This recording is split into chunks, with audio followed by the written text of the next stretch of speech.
एक हस्बैंड जिसकी prime responsibility पैसा कमाना है वो कर रहा है, एक वाइफ और वो वही 100% निभा रही है, तो वो भी तो नंबर 1 हुई। मेरे हिसाब से माँ सबसे ऊपर है, तो सबसे ज्यादा रिस्पेक्ट घर के अंदर माँ को मिलना चाहिए। उनके बारे में मत सोचो, कोई तुमसे ज्यादा ताकतवर नहीं। इस दुनिया में सबसे बड़ा योद्धा माँ होती है। शायद बाप को तू बोले तो चलना चल चाहिए, जाएगा। चलना बिल्कुल चाहिए। चलना चाहिए। I was shocked when third day Amit met my father. He was sitting with my father and he was saying कि सर शादी तो मैं आपकी बेटी से ही करूंगा। माँ बाप बड़े जो घर में बोलते हैं ना कि टाइम से कर लो, वो सही बोलते हैं। तो पेरेंटिंग की रिस्पॉन्सिबिलिटी कैसे निभाते हो? बिकॉज आजकल ज्यादातर ऐसे मम्मी पापा है जो वर्किंग है, क्या क्या चीजें आप फॉलो करते हैं यदि आप व्यूअर्स को बता पाए? हमें ये तो समझ में आता है कि पेरेंटिंग 50-50 नहीं है जो हम डिस्कस भी कर रहे थे। It's 100% father, 100% mother. बच्चे सब जानते हैं कि इस वक्त जो जिस स्पीड से वो सीख रहे हैं ना, मतलब वो हमें अंदाजा भी नहीं है, मतलब हम 1/10 भी नहीं है उसके। सो कितना भी लेट हो, जो भी हो, वो अपनी बुक उठाएगा, वो पापा को देगा, पापा नहीं है तो वो मुझे देगा और वो बोलेगा मम्मा आज की स्टोरी तो बाकी रह गई। हमें बच्चों को जीनियस बनाना है तो क्या करना चाहिए? आइंस्टाइन सेड बच्चों को कहानी सुनानी चाहिए। तो बोले और जीनियस बनाना हो, आपके जैसा है, आपसे भी बड़ा जीनियस बनाना हो तो उन्होंने कहा ढेर सारी वाइफ जो ये सुन रही है उनके लिए ये बहुत ज्यादा काम का है। और हस्बैंड को क्या करना चाहिए? मुझे लगता है देखो ये वो चीज नहीं है कि फैमिली को, हम पेरेंट्स को हमसे कुछ चाहिए होता है, ये उससे इससे कनेक्टेड नहीं है। But I think this shows कि हमने शादी के बाद भी वो ब्रिज बनाया बनाए because वो बहुत इम्पोर्टेंट है। कुछ गलत हो जाता है, गलतियां सबसे हो ही जाती है, तब हम वो पूरा टैग कर देते हैं ये इंसान ऐसा है। जो आपका प्रोफेशनल साइड है जो शायद पूरी दुनिया जानती है, बट एज ए कपल आप कैसे साथ में रहते हैं, यदि तू मैं हो जाए तो कैसे उसको सॉल्व करते हैं। दोनों वर्किंग है, दोनों प्रोफेशनल है, दोनों बिजी है, उसमें बेटी की परवरिश के लिए आप क्या क्या चीजें ध्यान रखते हैं? Relationship is a package deal. तो माने लोगों को मर्सिडीज चाहिए बट मेंटेनेंस भी मर्सिडीज जैसा आएगा। हेलो फ्रेंड्स, मैं परीक्षित जुबनपुत्रा एंड मैं मेघा परीक्षित जुबनपुत्रा। हम दोनों आपका स्वागत करते हैं हैप्पी फैमिली पॉडकास्ट में। एंड दोस्तों आज का दिन बहुत ही मजेदार है। जनरली RRR 3 R थे, आज 4A होने वाले हैं। एंड आज जहाँ पर हम हमारी ये फर्स्ट पॉडकास्ट की शुरुआत कर रहे हैं, अक्षय तृतीया का दिन है, जहाँ पर अमित जी हैं, आध्या जी है और साथ ही साथ में वो अट्रैक्शन के ऊपर काम करते हैं। तो 4A से हम शुरुआत करने जा रहे हैं and we are very much excited दोनों को यहाँ पर मिलते हुए, दोनों को यहाँ पर वेलकम करते हुए। And the best part is कि ज़्यादातर कुछ सिखाना अलग होता है और जीना अलग होता है। अब दोनों के जीवन से मैंने और मेघा ने जो भी ऑब्जर्व किया है, जो भी मिलना हुआ है, आप जो सिखा रहे हो वो जी भी रहे हो। So I am very much happy to host you on our first podcast. Thank you very much. Thank you so much. Thank you thank you. भाई, थैंक यू मेघा जी। मतलब मैं बहुत एक्साइटेड हूँ क्योंकि सबसे इम्पोर्टेंट है, देखो आप लाइफ में खुद इतने इवॉल्व हो, हम इतना कुछ, इतने सारे कॉमन चीज़ों पर हम कनेक्ट करते हैं और उसमें आपका ये कंसीडर करना कि हम लोग पहले गेस्ट आपके होने चाहिए, तो ये हमारे लिए बहुत प्रिविलेज की बात है। Yes. Thank you so much. Thank you so Thank much. you. Thank you. Thank you. So शुरुआत करते हैं जी बिल्कुल। एंड जहाँ पर हम हैप्पी फैमिली पॉडकास्ट। सो हर एक व्यक्ति पैसा कमाता है, बट पैसा कमाने के बाद यदि उसको पूछा जाए भाई किसके लिए, तो बोले वाइफ के लिए, बच्चों के लिए, नेक्स्ट जनरेशन के लिए।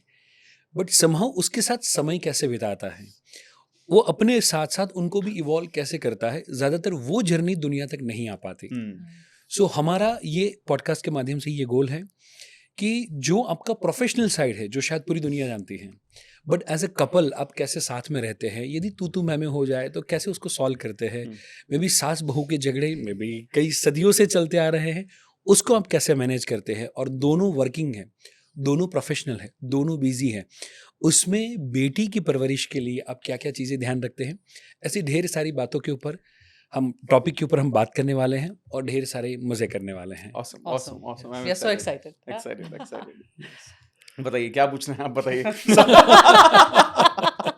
क्योंकि इतना कुछ है शायद शेयर भी करने के लिए, क्योंकि अक्सर जब हम पॉडकास्ट पे जाते हैं तो प्रोफेशनली तो बहुत ज्यादा बात होती है, लेकिन ये जो पर्सनल साइड पर है right. ये काफी कम बात होती है। तो आज आई थिंक ये Yes. अच्छी अपॉर्चुनिटी है हमारे सच लिए। में, सच में। सो मुझे लगता है कि कोई भी रिलेशनशिप, हस्बैंड एंड वाइफ, उसकी जो शुरुआत होती है, उसके बाद में बच्चे, उसके बाद में फैमिली, उसके बाद में रिस्पॉन्सिबिलिटी, वो सारी चीज़ें बाद में आती हैं। बट जो शुरुआत होती है वो एक दूसरे को मिलने को लेकर, एक दूसरे की कोई ना कोई अच्छी खूबी होगी जो शायद आप दोनों ने एक दूसरे के साथ देखी होगी। तो मैं जानना चाहूँगा कि कब पहली बार मिले थे, शायद किसने प्रपोज किया था, एंड दोनों ने एक दूसरे के अंदर ऐसा क्या देखा था? वाह, ये स्टोरी तो बहुत कम लोगों को पता। आप ही शुरू करना है तो। अमेजिंग, आपने बहुत खूबसूरत यादें जो हैं वो ताज़ा कर दी हैं। And it's been 12 years now. कल ही हमने अपनी 12th anniversary happy celebrate anniversary. Happy Thank you. तो Thank you. फिफ्थ ए भी हो गया Anniversary. एनिवर्सरी। तो it was beautiful moment. I mean सब लोग बोलते हैं it's a filmi story, it's a long story, but cut to short हम मिले और मेरी जो प्रोफेसर हैं जिनके साथ मैं भी PhD कर रही हूँ, तो उन्होंने इन्हें इंट्रोड्यूस करवाया मुझे और उनके कहने से मैं मिली और मिलके बातें की। बहुत सारी चीज़ें हमें सेम निकली, बहुत सारी चीज़ें सिमिलर निकली। तो आई वॉज अमेज्ड कि ऐसा कैसे पॉसिबल है। सेम इन टू कि कुछ कुछ जो हमारे पास चीज़ें हैं या हमारी पसंद नापसंद है वो सारी चीज़ें निकली। एंड थर्ड डे ही मेट माई फादर, बिकॉज जो मेरी प्रोफेसर थी पहले उन्होंने मुझसे मिलवाया और थर्ड डे मेरे फादर को मिलवाया। And I was shocked when third day Amit met my father. He was sitting with my father and he was saying कि सर शादी तो मैं आपकी बेटी से ही करूँगा। सो क्या बात आई है। वॉज लाइक कि ये तो बहुत फिल्मी हो गया पहला, और दूसरा ये कमिटमेंट लोग कई कई साल के रिलेशनशिप में रहकर भी नहीं देते।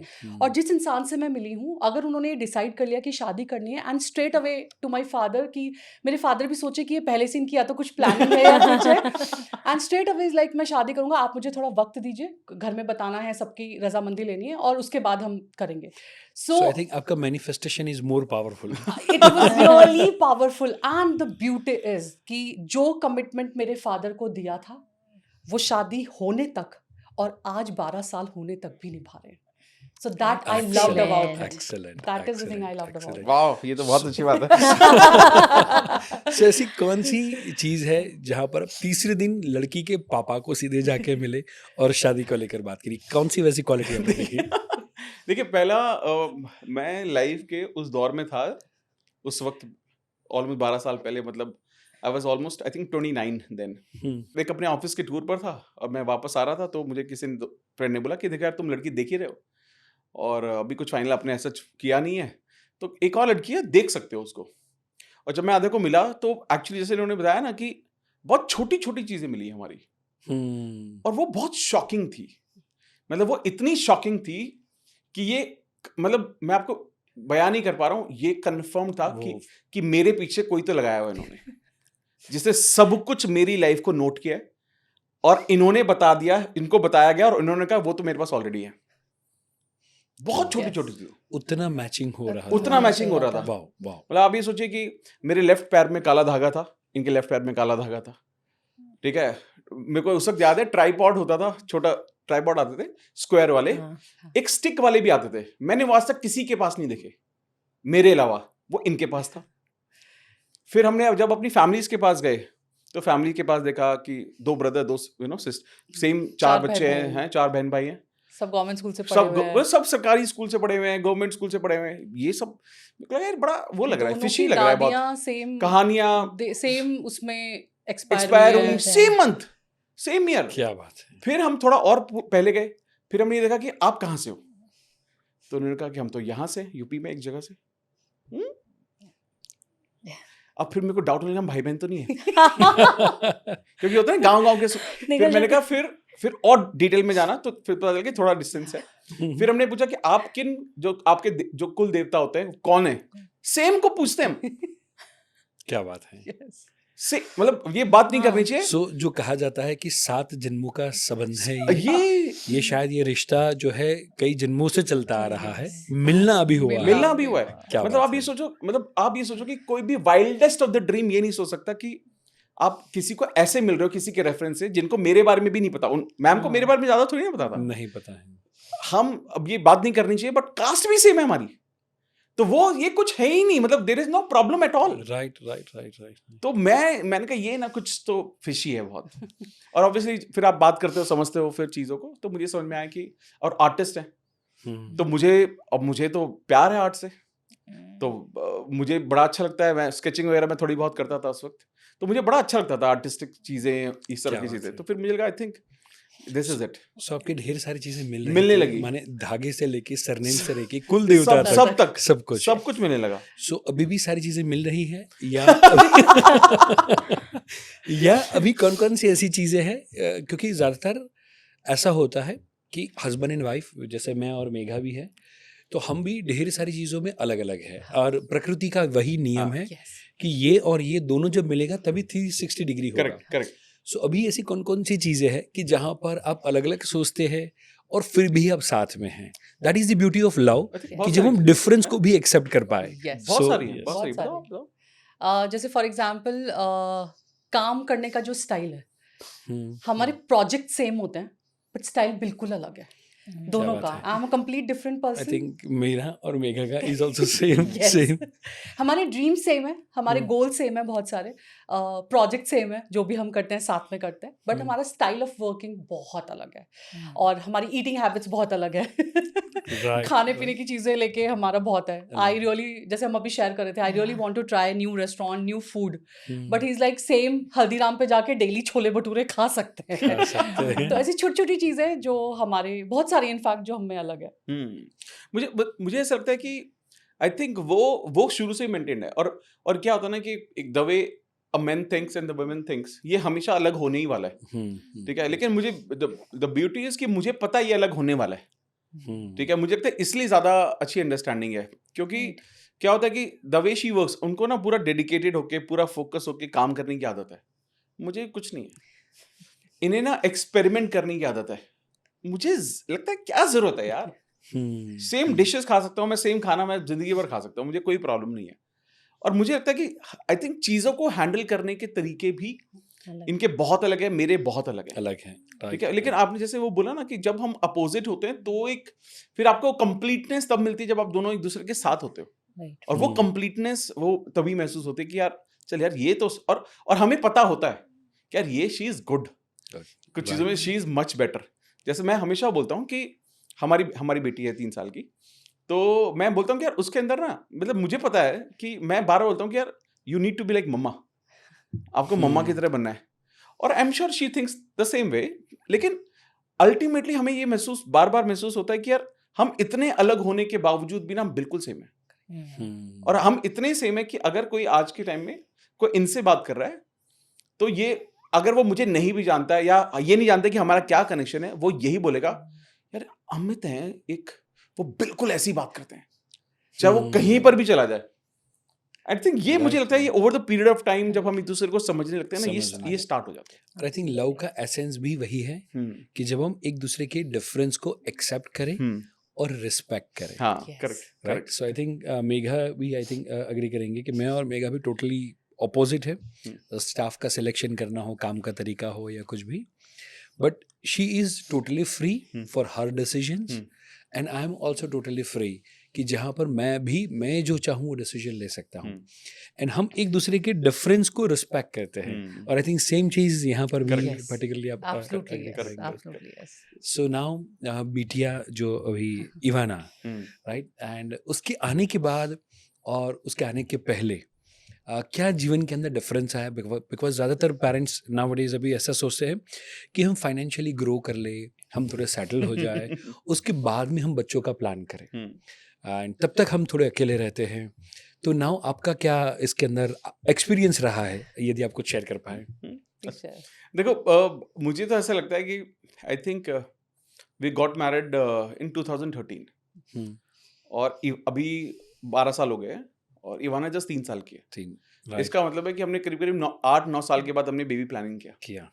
और इसका एक सबसे बड़ा कारण था कि जैसे बहुत सारे लोगों को ये महसूस होता है कि थोड़ा सेटल हो जाए, थोड़ा सेटल हो जाए, थोड़े से पैसे कमा लें, इसके बाद होंगे तो ठीक अच्छे से हो जाएगा, जो आने वाला बेबी है वो सब कुछ हो जाएगा। बट मुझे आई थिंक कोई ऐसा पॉइंट आ ही नहीं रहा था कि जब ऐसा महसूस हो कि सेटल से हो गए हैं, आ ही नहीं रहा था। और ये मैं सुनता हूँ, मतलब हमने भी अपने वक्त पर बहुत सुना कि यार सेटल हो जाओगे यार, जो पहले प्लानिंग तो करो, सेटल अपने आप हो जाओगे। उस वक्त हम नहीं मानते थे, बिल्कुल नहीं मानते थे, नहीं आपको क्या पता, पालने हमें, ऐसी बातें जो हर कोई करता है बच्चा अपने रिलेटिव से या फैमिली से।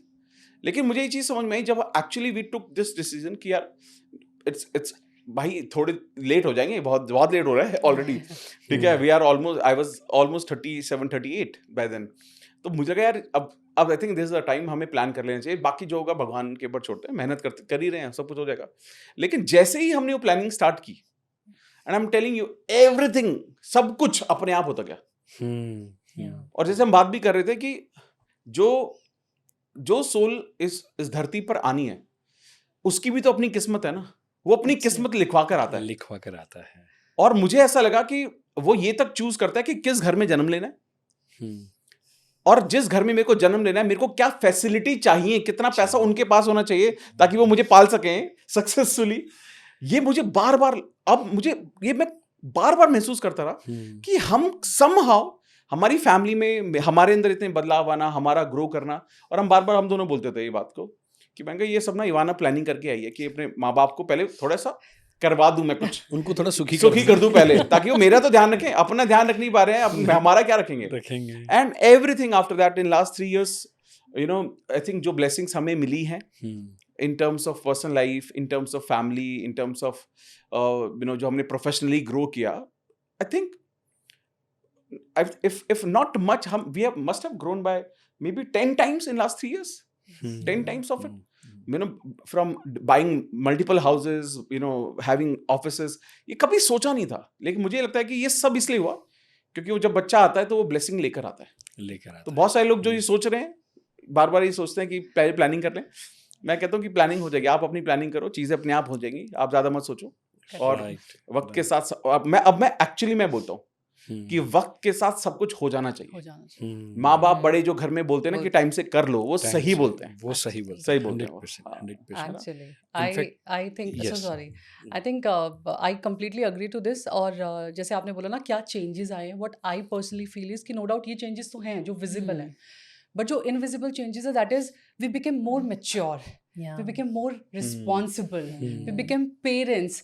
और हर उस इमोशन को जो हम डिनाई करते थे और पेरेंट्स से लड़ते थे जिनके पीछे, आज वो हर चीज़ की समझ हमें आ गई है। और जो वो बोला करते थे कि जब तुम माँ बाप बनोगे तब तुम्हें समझ में आएगा, हमें एक्चुअली समझ में आ गई है। ये सबसे बड़ा सच है, ये सबसे बड़ा सच है सच में, कि ये इतना जो चेंज मतलब, और ठहराव आ गया जिंदगी में। भाग रहे थे, पता नहीं किस चीज़ के लिए भाग रहे थे, आज वो चीज़ें जिनके पीछे शायद भाग रहे थे आज वो मिल भी गई हैं, बट लाइफ में एक ठहराव है और कोई बहुत जल्दबाजी नहीं है किसी चीज़ को लेके। अब उनके साथ वक्त भी बिताना है, खेलना भी है, सारी रिस्पॉन्सिबिलिटीज़ भी निभानी है।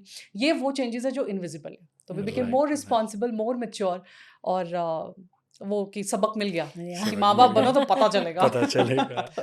आपने क्या महसूस किया? What do you think? What do you both think? मेरा और मेघा का मानना है कि बच्चा हमारी लाइफ को मीनिंगफुल बनाता है, राइट? कि उससे पहले जी तो रहे थे, बट जीवन के अंदर आनंद कैसे लेना छोटी छोटी चीज़ों का, वो शायद बच्चा आने के बाद समझ में आता है। अध्याय आने से पहले शायद हमने हॉलीडे तो कभी नहीं होता था। इनफैक्ट रक्षाबंधन का दिन हो, धनतेरस का दिन हो, वहाँ पर भी हमारे लेक्चर सेशंस, क्योंकि ऑन एन एवरेज 1.2 मिलियन लोगों ने फिजिकल इवेंट्स अटेंड किए हुए हैं हमारे। तो वो दिवाली हो या न्यू ईयर भी हो, काउंसलिंग मिलता हो तो हम काम कर लेंगे, और स्टाफ जब बोले छुट्टी तो हमें बोलता वो क्या होती है। तो आई थिंक अध्याय आने के बाद, यस आप कुछ अध्याय होने के बाद मुझे लगता है हम मोर ह्यूमन हुए। हमें वो पता चला कि सामने वाला इंसान जब फैमिली की बात करता है, राइट, तो वो कौन से कॉन्टेक्स्ट में करता होगा, राइट, उसको हम कैसे और ज़्यादा अच्छे से समझे। पहले ऐसा होता था कि हम शायद एक ही तरीके से, एक ही एंगल से सिचुएशंस को देखते थे कि अच्छा इसने छुट्टी का बोला, कम नहीं करना होगा, ये होगा, ऐसे थोड़ी ना छुट्टी चाहिए। मतलब there are so many filters, because throughout the life आप वो फिल्टर के साथ ही चलते हो। बच्चा आने के बाद हमें ये समझ में आया कि फिल्टर कैसे हटाना है, सिचुएशन एज इट इज जो है उसको कैसे एक्सेप्ट करना है। अमेजिंग। आई थिंक बच्चे आने के बाद पेशेंस आनी शुरू हो जाती है। Absolutely. और भी खूबसूरत जो मुझे अपने केस में पर्सनली लगता है कि जब हम जिंदगी की भाग दौड़ में निकलते हैं ना, हमें ये भी चाहिए, पैसा भी कमाना है, डेजिग्नेशन भी चाहिए, रिस्पेक्ट भी चाहिए लाइफ में, ये भी होना चाहिए, वो भी होना चाहिए। तो इन सब भाग दौड़ में ना कहीं अपने अंदर का बच्चा खो देते हैं। बच्चा आने के बाद वो हमारे अंदर का बच्चा वापस से आया। तो अब बर्थडेज भी मनाने हैं, एनिवर्सरी भी मनानी है, दिवाली हम वैसे बनाते हैं जैसे हम बचपन में मनाते थे। लेकिन जब हम अपनी लाइफ जी रहे थे बच्चा आने से पहले, तो वो इट वाज लाइक कि दिवाली है ना, ठीक है, मतलब शाम को सिर्फ 1 घंटा घर में देना है। हम पूरा दिन काम करते थे, हमने भी कोई दिवाली, कोई होली, कोई सेलिब्रेशन नहीं मनाया, हमने भी सिर्फ काम किया। लेकिन आज हम हर छोटी छोटी चीज सेलिब्रेट करना, तो आज मुझे लगता है इवाना के आने के बाद मेरा बचपन वापस से आया है, तो मैं वापस एंजॉय आया कर रही हूँ। 100%। क्रिसमस ट्री बनाना, हाँ, जो मैंने क्योंकि कभी नहीं उसको सिखाना बनाया। है, उसको बताना है कि ये सब होता है। Exactly. सारे फेस्टिवल, मतलब उसको आई थिंक कोई ऐसा फेस्टिवल होता ही नहीं है जो घर में नहीं पता होता, जो इंडिया में हो रहा होगा उसे पता होगा। Right. Very true. ये इवन हम फेस्टिवल भी बारिश आती है तो हम तीनों ऐसे निकल जाते हैं, छोटे बच्चों वाली जो साइकिल्स होती है हम तीनों छोटे बच्चों वाली साइकिल पे होते साइकिल हैं। चलाते हैं। Beautiful. सो हम्म। या Very बच सो जाने के आई बाद थिंक दुनिया में कोई इतना अमीर नहीं है Yes. कि जो अपना बचपन फिर से खरीद सके, Correct. या राइट? बट बच्चे वो हैं जो हमें फिर से हमारा बचपना याद याद कराते कराते हैं। हैं, बिल्कुल सही। Yes. तो आई थिंक इन अ वे बच्चे हमारी लाइफ में बहुत ही ज़्यादा मीनिंग को ऐड करते हैं। Very true. बट नाउ यही बच्चे जब आते हैं एंड उनको जब हम बड़ा करते हैं, फिर वो हमारी बात नहीं सुनते हैं, हम्म, या कभी गुस्सा करते हैं या टीवी ज़्यादा देखते हैं। तो नाउ एज अ पेरेंट, और I think as a busy parent, जब आप दोनों काम कर रहे हो तो आप पेरेंटिंग की रिस्पॉन्सिबिलिटी कैसे निभाते हो? बिकॉज आजकल ज़्यादातर ऐसे मम्मी पापा है जो वर्किंग है, एंड आज के समय में दोनों को काम करना ज़रूरी है।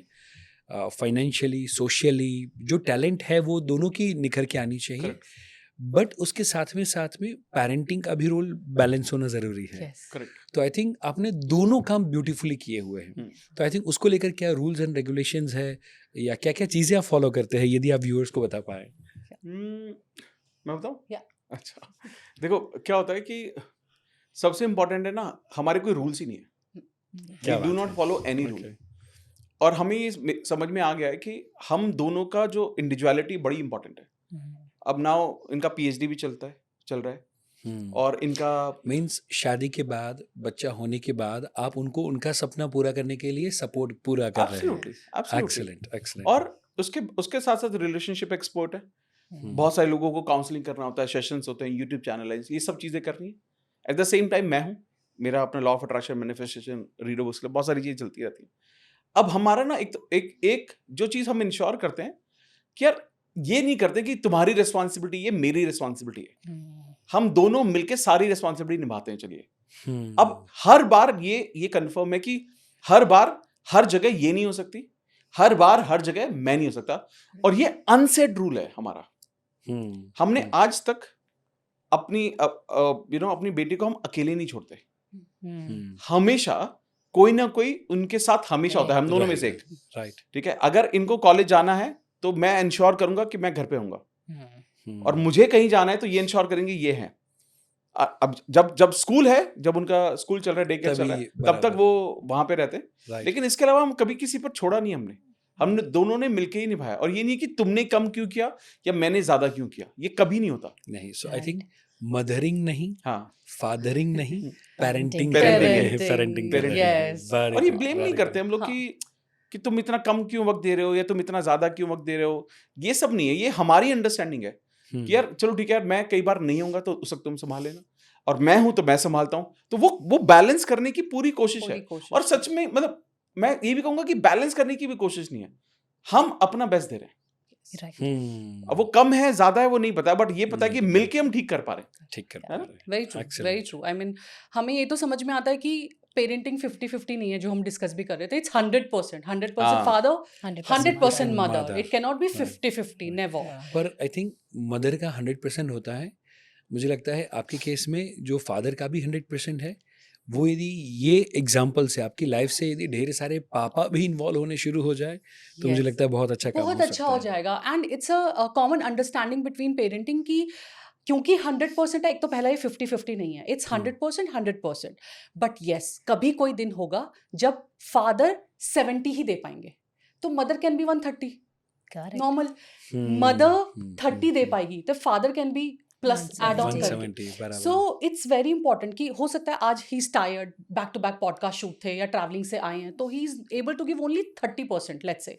तो मदर कैन बी 170 ना, लेकिन जब मदर बाहर जाएगी तो फिर वो उनका परसेंटेज बढ़ जाएगा। इस तरह से बैलेंसिंग करके चल सकते हैं। तो हमारा, जैसे अमित ने बोला, कोई रूल नहीं है, तो एज सच हम रूल फॉलो नहीं करते, बस हमें ये पता है कि ओके क्या सही चीज़ें गाइडेंस हम दे सकते हैं, क्या सही वैल्यू सिस्टम दे सकते हैं, क्या सही संस्कार दे सकते हैं, वो हम देते हैं। जैसे बहुत छोटा सा एग्जाम्पल कि अब हमें ये समझ में आ गया है कि आजकल बच्चे social media and the iPad, iPhone पे बहुत ज़्यादा रहने लगे हैं। तो हमने शुरू से ये प्रैक्टिस मेंटेन करी दैट इवाना डोंट नो कि फ़ोन पे कार्टून आता है।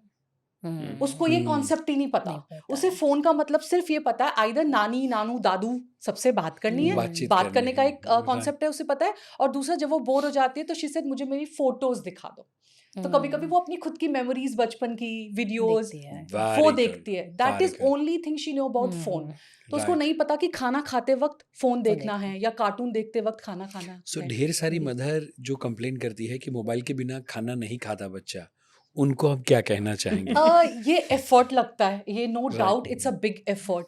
अब उसमें ना ये एक बहुत अच्छा टाइम होता है अपने बच्चे के साथ कम्युनिकेशन करने का, अपने बच्चे को कोई वैल्यू सिखाने का या कोई बात, कोई स्टोरी सुनाने का। तो आप कैसे सुना सकते हो? तो जैसे अभी मुझे लगता है कि इवाना की अभी वो एज नहीं है जिसमें मैं उसे बहुत मॉरल स्टोरीज true. बताऊं। Right. So what I do is, जो उसकी डेली हैबिट्स है मैं उनकी स्टोरी उसमें बना से। देती हूँ। कि आपको पता है एक रैबिट था, वो अपने नेल्स नहीं कट करता था, तो उसकी मम्मा ने बोला कि डेली नेल्स कट करने चाहिए वरना गंदे हाथ से हम खाना खाते हैं तो जर्म्स चले जाते हैं। आई टेल हर दो स्टोरीज जो उसको डेली हैबिट्स में, उसकी एज अप्रोप्रिएट उसकी एज स्टोरीज। अप्रोप्रिएट के हिसाब से। तो वो story, and she love story. And trust me, जब आप बच्चों को स्टोरी Storytelling सुनाते हो सुनाते या आप हैं। उनको बुक्स पढ़ा के खाना खिलाते हो तो वो इंजॉय करते हैं।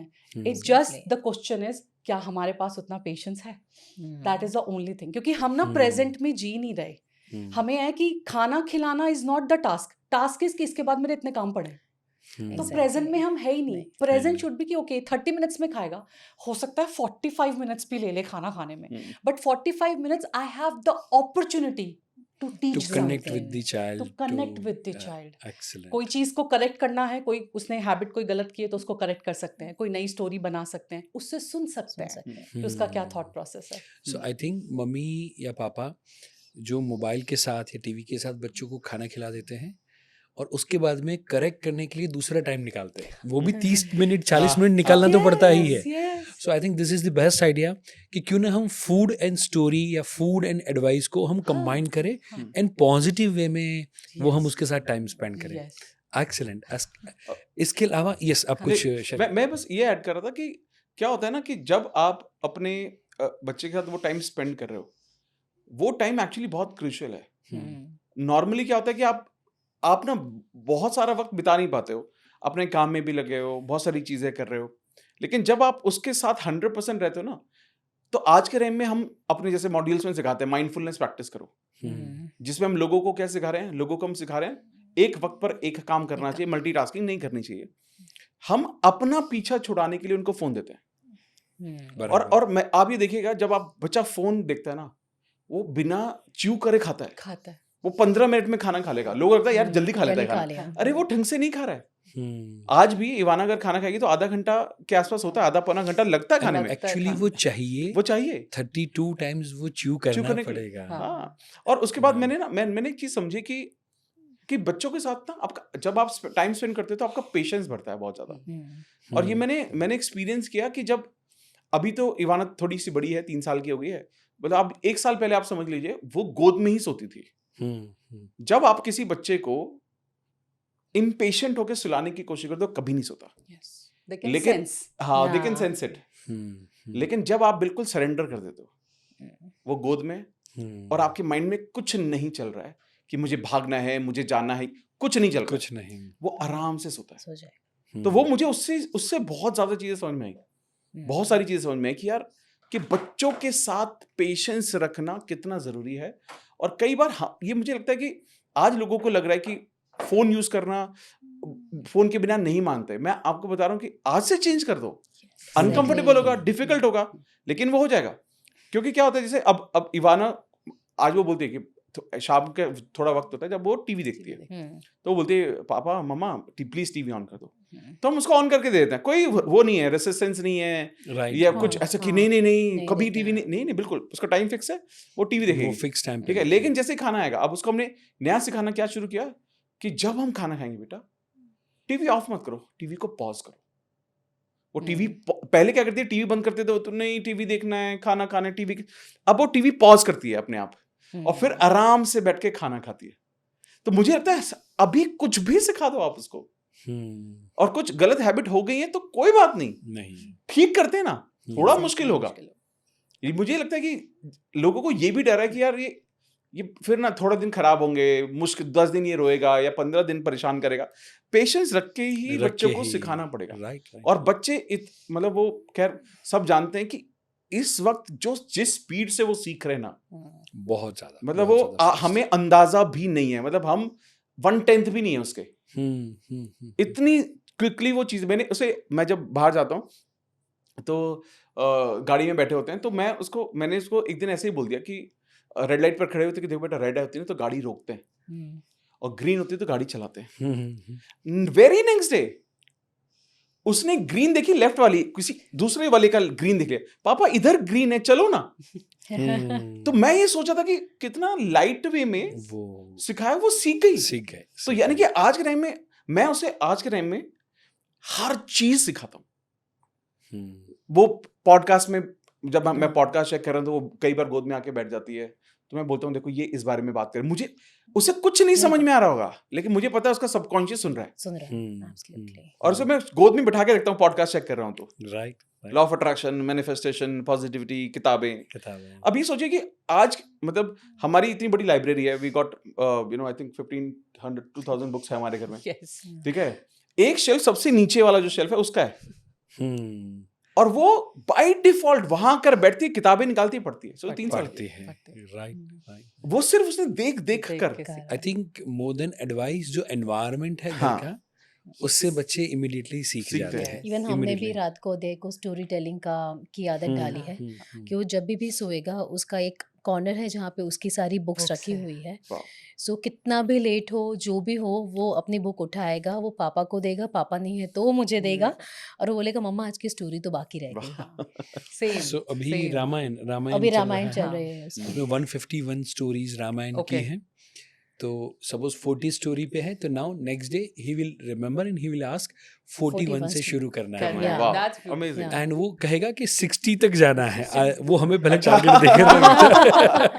That's But very same good. में इवाना हाँ, ना। same में इवाना। अभी उसको हमने कुछ टाइम पहले हनुमान जी की स्टोरी सुनाई कि जब सुनाई। हनुमान जी छोटे थे तो वो सन को फ्रूट समझ के खा गए। तो उसने ये स्टोरी तो सुन ली। अब उसका डेली क्वेश्चन होता है कि क्यों खाया, मम्मा ने उनकी फ्रूट नहीं दिया तो वो सन क्यों खा गए। But this is a very beautiful thing, I वो मस्ट हर से। शाम को ना उसको True बेड है में जो। आते ही मतलब लाइट ऑफ हो गई, तो मैं मतलब जब मैंने कम इन द रूम तो उसको ये है कि पापा अब कहानी सुनाएंगे तभी मैं सोऊंगी। तब Song. और अब मैं उसने स्टार्ट कर दिया, exactly. पापा आज 10 स्टोरीज, हाँ। आज 10 स्टोरी। फिर मैं उसको नेगोशिएट करता हूँ उसके साथ, ठीक है। और फिर वो करेक्टर देती है, हाँ। पापा अब मेरे को मंकी, मुझे क्रोकोडाइल और टाइगर, अब मैं इन तीनों की कहानी बना रहा हूँ, कुछ तो बना रहा हूँ। और मेरे साथ सो आई थिंक कोर्स डिजाइन करने से भी ये डिफिकल्ट है। बहुत डिफिकल्ट है। बहुत difficult। अब मेरे कैरेक्टर क्या होते हैं, मैं आसान तरीका है मेरे तो। अब मेरे इसमें 2 कैरेक्टर होते हैं, हर किसी कहानी के 2 कैरेक्टर हैं। सब कहानी में 2 बच्चे हैं। 2 बच्चे हैं, एक माँ के 2 बच्चे, डॉगी है शेरू मेरू, ठीक है। अगर कोई कैट है तो कैटी मैटी। तो मैं नाम भी मेरे सारे ऐसे ही होते हैं, ऐसे और वो फिर उसको याद रहता है, अरे पापा डॉगी की आवाज आ रही है, शेरू मेरू है क्या, शेरू मेरू की आवाज आ रही है। हाँ। अब मुझे लगता है कि I think with the stories, पहले मेरे को लगता था कि मैं उसको जनरल स्टोरी सुनाता था, अब मैं हर स्टोरी से कुछ मैसेज देने की भी कोशिश करता हूँ Exactly. कि Right. क्या सही है। मुझे लगा यार हाँ। स्टोरी तो सुना ही रहे हैं, हाँ। आई थिंक कुछ इसमें ऐड ही कर देते हैं, कुछ ना ऐड ही कुछ। कर देते Very हैं। बट मुझे लगता है कि ये ना, और ये सब ना एफर्टलेस सा है, इसमें ना एफर्ट नहीं लगता। नहीं लगता। नहीं लगता। और मुझे लगता है कि जब स्टोरी वो सुन लेती है तो फिर वो बोलती है पापा अब चलो नहीं करते, अब सो जाते हैं। Exactly. So now she is satisfied with the emotional connection. हाँ, Yes. So बच्चा जब सेफ एंड सिक्योर्ड फील करेगा with the care giver, mummy papa दादा दादी जो भी हो, उसके बाद में ही वो सोना प्रेफर करेगा।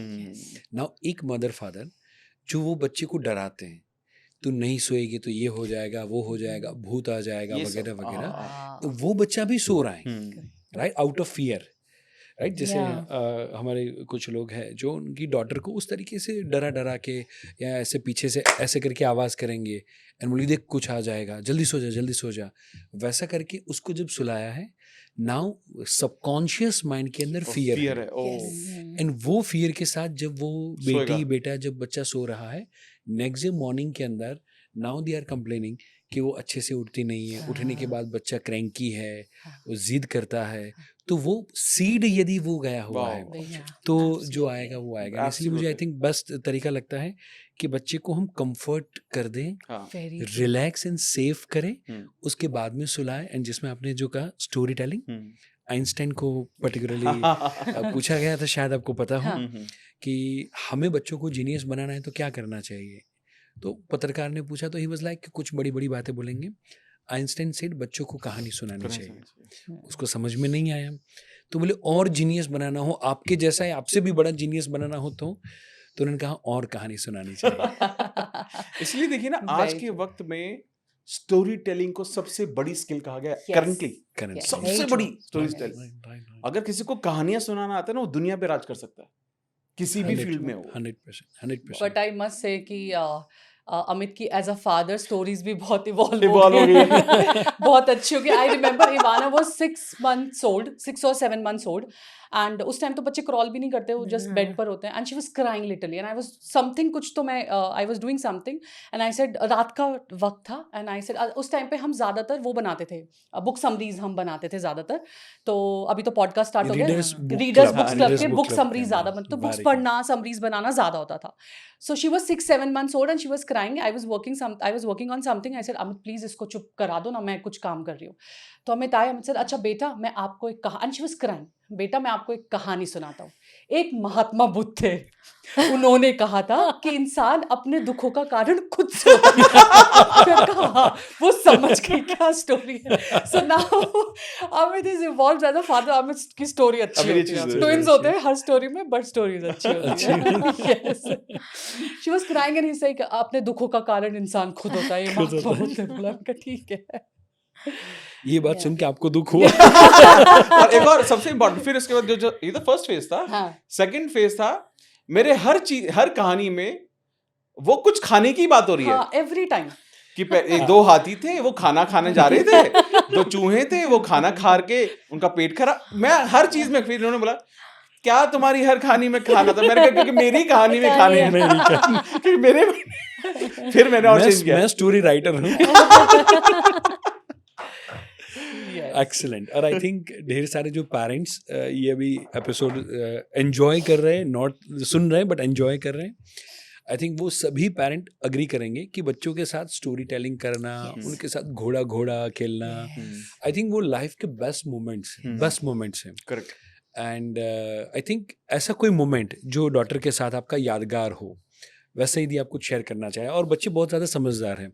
आई थिंक अध्याय के साथ हम जब थे तो मैरिज अटेंड करके हम वापस आ रहे थे, एंड कार के अंदर थे, मैं और मेघा कुछ बातें कर रहे थे, और हमारा बेस्ट टाइम इज हम तीनों गाड़ी में हों और कहीं पर निकले हों।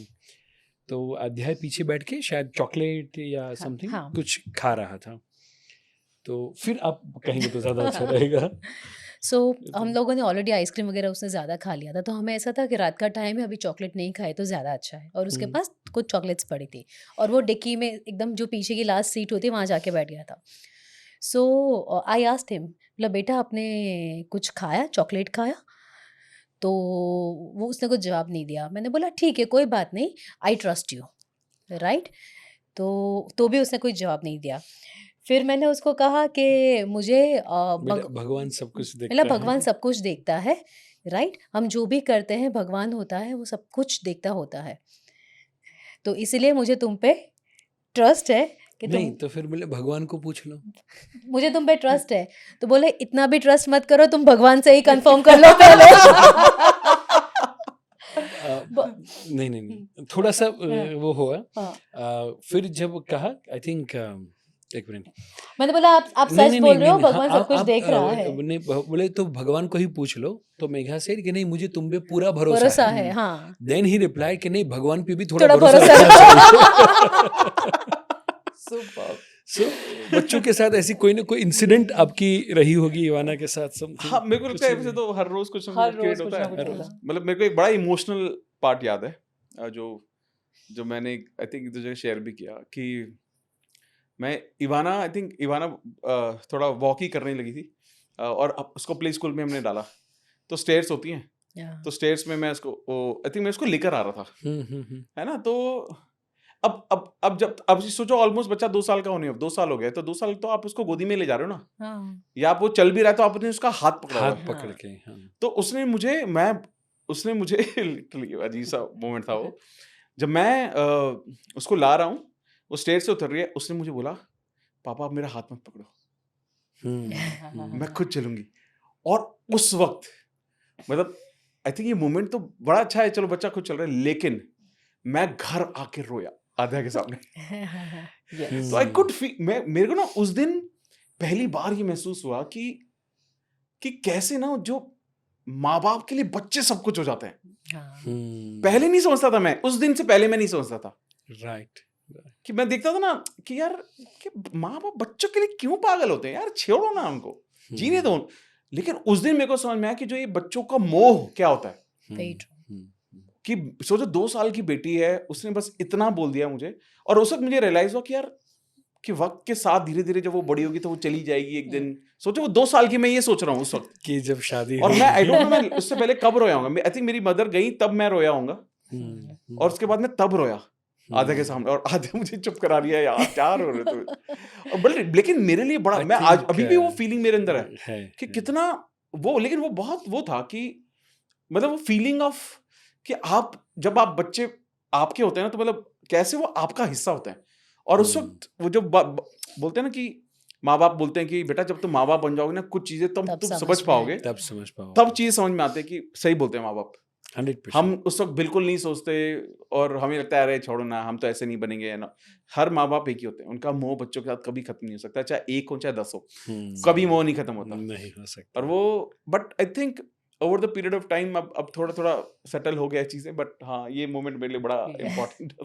और आई थिंक जो कहा जाता है ना कि आपको लगता है कि आपके पेरेंट्स गलत हैं, हम्म, जब आपको रियलाइज होता है कि आपके पेरेंट्स सही थे, तब तक आपके घर में बच्चा होता है जो ऐसा समझता है कि आप गलत हैं। Very true. Very true. So I think this is very beautiful Yes. journey, very beautiful journey. And ये जर्नी के अंदर और भी इम्पोर्टेंट पड़ाव की यदि हम बात करें तो सासू माँ हैं और अदर फैमिली मेम्बर्स हैं जिनके साथ भी हमारा तालमेल बैठना ज़रूरी है। हाँ। बिकॉज इंडियन फैमिलीज़ के अंदर हस्बैंड एंड वाइफ के मैरिज नहीं होते हैं, हाँ, पूरे 2 फैमिली के मैरिज Correct. होते हैं। हाँ, एंड वहाँ पर एक दूसरे के फैमिली के अंदर एक दूसरे को रिस्पेक्ट मिले, वो बेहद ज़्यादा ज़रूरी है। अपनी आइडेंटिटी भी हो एंड साथ ही साथ में फैमिली का बॉन्ड भी हो। और आई थिंक उसको लेकर आपने बहुत ब्यूटीफुल सा नियम जो परसों हम बात कर रहे थे, Yes. आई थिंक उसको लेकर यदि आप कुछ शेयर करेंगे तो Sure. देखिए एक एक्चुअली क्या था, देखो over the period of time हमें ये समझ में आया कि हम जब हमारी शादी हुई तो ऑब्वियसली जैसे मैंने बताया पहले भी कि हम थोड़ा सा वहाँ एक डिफरेंस क्रिएट हो गए थे शुरू में, क्योंकि 1 हफ्ता पहले हम किसी को वर्बली हाँ बोल चुके थे, and then met Aadhya, then मैंने उनको बोला कि नहीं अभी टीम चेंज करनी है हमें। तो उस वक्त थोड़ा सा ऑब्वियसली थोड़ा टाइम लगा फैमिली वालों को वो डाइजेस्ट करने में, और फिर वो समझाया, सब कुछ हुआ। लेकिन ना उस वक्त हमें कुछ ऐसा लगा कि यार कुछ ऐसा अलग करना पड़ेगा कि उनको ये महसूस हो कि you know she is perfect, she is good. Obviously this is what you want, कि आपकी फैमिली वाले आपके पार्टनर को एक्सेप्ट करें 100%, ना कि एज अ बहू बट एज अ बेटी कैसे बनाया जाए। हालांकि मुश्किल है, शायद जरूरत भी नहीं है, बट कैसे किया जा सकता है इसको कंफर्टेबल कैसे किया जा पर आई सकता थिंक ढेर सारी वाइफ जो ये सुन रही है उनके लिए बहुत ज़्यादा काम का है। और हस्बैंड को क्या करना चाहिए, मुझे लगता है आप ये तो बताएंगे, बहुत ही पावरफुल है। तो हमने क्या किया, हमने ना एक वहां पर हमने एक चीज सेट की कि एक काम करते हैं, क्योंकि अब कोई भी त्योहार होता है, कुछ भी चीज आ रही होती है, तो हम एक रिचुअल हमेशा घर में होता है कि आप फैमिली वालों को गिफ्ट्स देते हैं। तो पहला हमने एक चीज सबसे इंपॉर्टेंट रूल जो बनाना शुरू किया ना कि पहले तो हम कोई भी इंपॉर्टेंट डे मिस नहीं करेंगे, कोई भी इंपॉर्टेंट डे मिस नहीं होना चाहिए। किसी की भी फैमिली में होगा और किसी का बर्थडे हो, एनिवर्सरी हो, हमें वहां रहना है, पहला रूल ये। फिर हमने दूसरी चीज जिस पर हमने कॉन्शियसली काम किया वो था कि मेरी फैमिली में जितना भी गिफ्ट्स जाएंगे वो मैं लाया ही नहीं हूं, वो आप ही लाए हो, और वो आपके हाथों से ही जाएंगे। Very nice, very beautiful.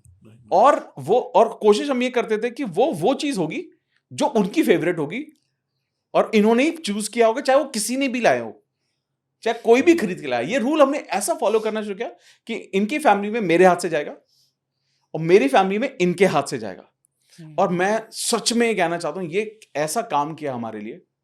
मतलब देखो, ये वो चीज नहीं कि फैमिली को, हम पेरेंट्स को हमसे कुछ चाहिए होता है, ये उससे इससे कनेक्टेड नहीं है, but I think this shows कि योर केयर, कितना वैल्यू करते हो उन्हें। आप उनको वैल्यू कर रहे हो, उनकी पसंद क्या है या उनकी उस वक्त पर जरूरत क्या है, आप उसके अकॉर्डिंग जब आप चीजें देने लगते हो ना, तो मुझे लगता है कि यार दिस इज, यही तो चाहिए था। और एक वक्त के बाद ये सिचुएशन क्रिएट हो गई हमारी फैमिली में कि इफ दे नीड समथिंग, वो मुझे कॉल करेंगे ही नहीं। द एंटायर लिस्ट कि घर में चाहिए, घर में चाहिए, घर में चाहिए, डिमांडिंग। जो पेरेंट्स कहाँ डिमांड करते हैं, पेरेंट्स डिमांडिंग ही नहीं होते, स्पेशली फादर्स तो और नहीं करते, नहीं करते। उनका तो वो ईगो होता है। ये भाई मेरे डैड प्रॉपर लिस्ट बना के इनको भेजने लगे कि मुझे ये शर्ट चाहिए, मुझे ये चाहिए, मुझे चाहिए। और उस वक्त आई थिंक वो मोमेंट ऐसा था कि हमें लगा था कि this is the moment we were waiting for, कि जब पेरेंट्स आपके सामने आके डिमांड रखते हैं ना, और हम इस काबिल होते हैं फुलफिल कर कि हम उसको फुलफिल कर सकते हैं, मीट कर सकते हैं। मुझे लगता है इससे बढ़िया फीलिंग नहीं हो सकती। उनको ये बात पता था, अमित को बोलेंगे ये भूल सकता है, ये फंसा रहेगा, काम में रहेगा, कभी अरे ओ ये तो मैं भूल गया, ये सब मैं अमित कर सकता है। आध्या को आ गई ना वो लिस्ट, उसमें से 1 इंच भी, एक चीज भी मिस नहीं होगी, तो वो श्योर शॉट। और मुझे लगता है कि आई थिंक विद दिस जो हमने फैमिली में बनाया वो बहुत ऊपर था। और दूसरी चीज I would like you to talk about it, जब हम हमारी फैमिली के सामने कभी, जो आप हमेशा बोलते हो कि हमारे डिफरेंसेस कभी नहीं गए उनके सामने। यस, जो भी आई थिंक लंच के वक्त आप हाँ। बता रहे यस, थे। One more thing we have decided, जब हम शादी कर रहे थे और डिस्कशन चलता था हमारा, कि लाइफ में कभी भी झगड़ा होगा ना अमित, थर्ड पर्सन नहीं आएगा, ये वादा है। आपके पेरेंट्स मेरे पेरेंट्स इन्वॉल्व नहीं होंगे, आपके रिश्तेदार मेरे रिश्तेदार इन्वॉल्व नहीं होंगे, आपके फ्रेंड्स मेरे फ्रेंड्स इन्वॉल्व नहीं होंगे। हम खुद से बात करेंगे और सॉर्ट आउट करेंगे। That is most important I part. Think मुझे लगता है जो ये देख रहे हैं पॉडकास्ट, वो सारे कपल्स आज से यदि ये चीज डिसाइड करें ना, तो ज्यादातर वो जो झगड़ा होता है वो एस्केलेट तभी होता है जब थर्ड पार्टी ऐड होती है। एग्जैक्टली, क्योंकि होते थर्ड हैं। पार्टी जजमेंटल होती है, वो पार्शल होगी, किसी एक का साथ वो देंगे, समझाएंगे भले ही, लेकिन किसी एक की तरफ उनका पैर हमेशा ज्यादा रहेगा, भारी रहेगा। बट जब आप आपस में बात करते हो और डिसाइड ये करते हो कि हमारा जो झगड़ा है वो हम तक रहेगा, ओपिनियंस अलग हो सकते हैं, डिफरेंसेस हो सकते हैं, पॉइंट ऑफ व्यू अलग हो सकता है, बट दैट इज वो हमारे अंदर ही रहेगा। वो बहुत इंपॉर्टेंट है, क्योंकि हमें पता था जिस दिन थर्ड इन्वॉल्व हुआ उस दिन बात खराब हो जाएगी, या शायद हम संभाल नहीं पाएंगे। जब तक हम कर रहे हैं तब तक वो हमारे बीच का है, तो दैट वी हैव डिसाइडेड। तो ये बहुत इंपॉर्टेंट था। एक और अभी हम बात कर रहे थे तो मुझे याद आया, आई मस्ट शेयर दिस, कि बहुत बार जब हम शादी करने जा रहे होते हैं, हम एक पार्टनर चूज करते हैं, हम डिसाइड करते हैं कि अब हम इससे शादी करेंगे, और जब हम घर में जाके स्पेशली बताते हैं, तो आई एम श्योर ये आज भी होता होगा कि जब हम घर में जाते हैं तो हम घर में जाके एडिफाई करते हैं अपने पार्टनर को। मम्मा एक बार देख लो, अच्छा कमाता है, अच्छा दिखता है, अच्छी फैमिली है, मैं मिल चुका हूँ, लड़की अच्छी, सुंदर सुशील लड़की है ना, अच्छी फैमिली से, पढ़ी लिखी। हम ये सब करते हैं, वैल्यूज हैं, रिस्पेक्ट देना जानता है, हम ये सब करते हैं। बट ये शादी के बाद भी उतना ही जरूरी है। हम शादी तक किसको खत्म कर देते, क्योंकि हमें शादी करनी होती है ना, अपने घर वालों को मनाना होता है अपने पार्टनर के लिए, तो हम जो चीज नहीं होती हम वो भी ऐड करके बताते हैं कि नहीं नहीं मम्मा, ये लड़की में ये क्वालिटीज हैं, लड़के में ये क्वालिटीज हैं।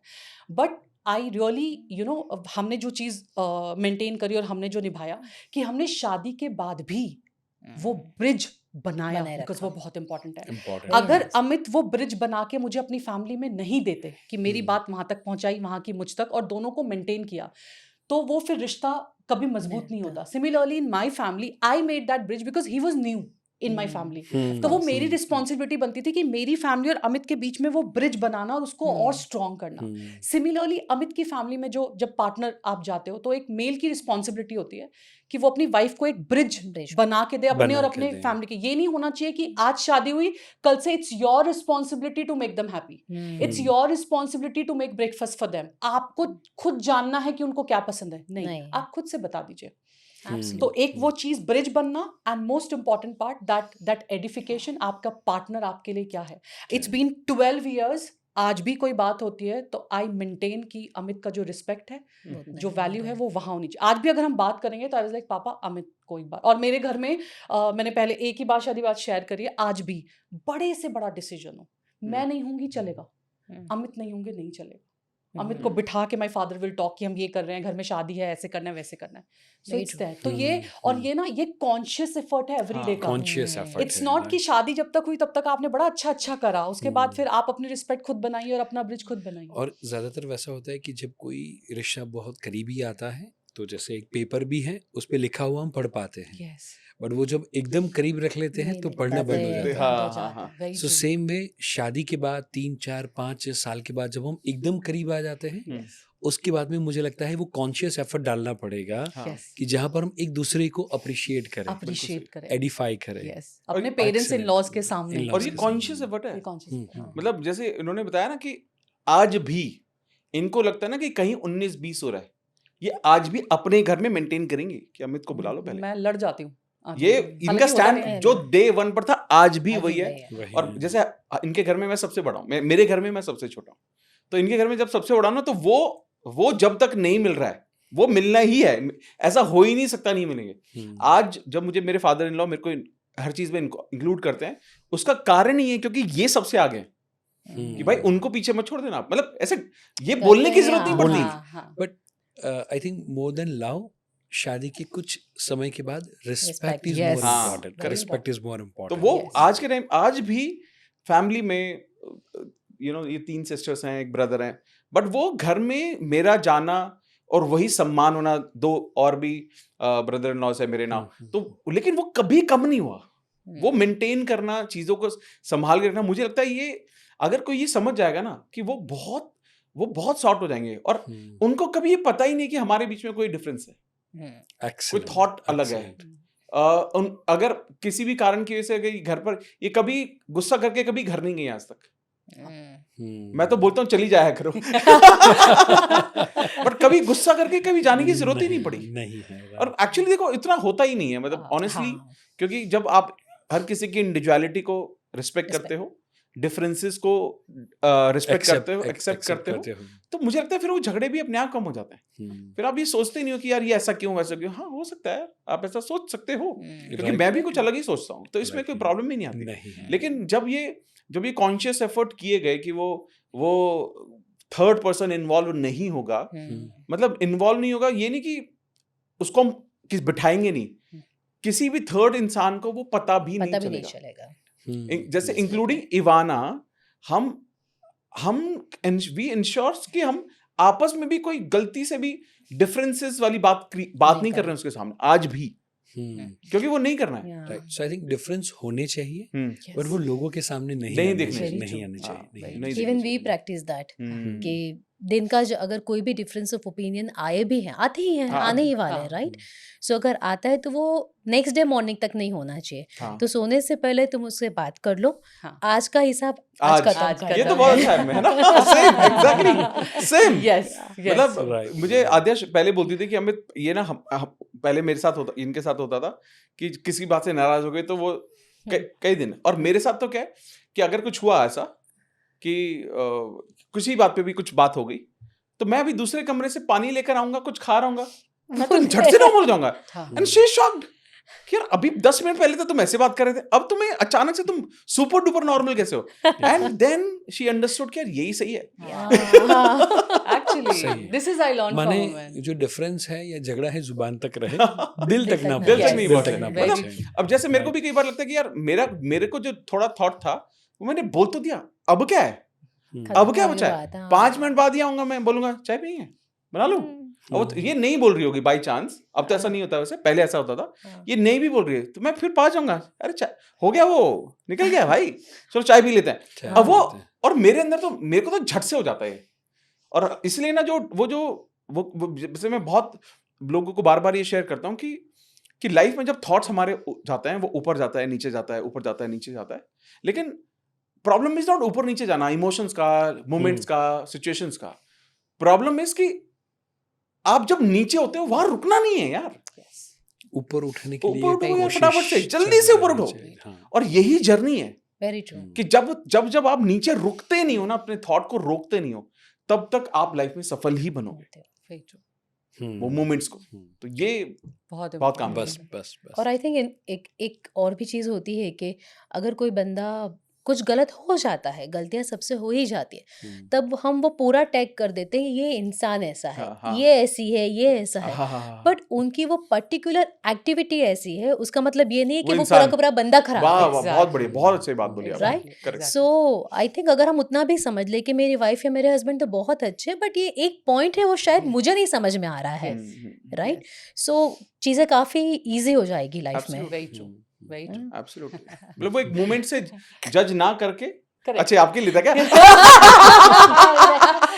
नहीं मैं कब का सोच रहा था मन ही मन में कि वो कुछ बोले और वो टेलीपैथी हो गया। टेलीपैथी हो गया। टेलीपैथी हो गई। फर्स्ट है ना, तो थोड़ा धीरे धीरे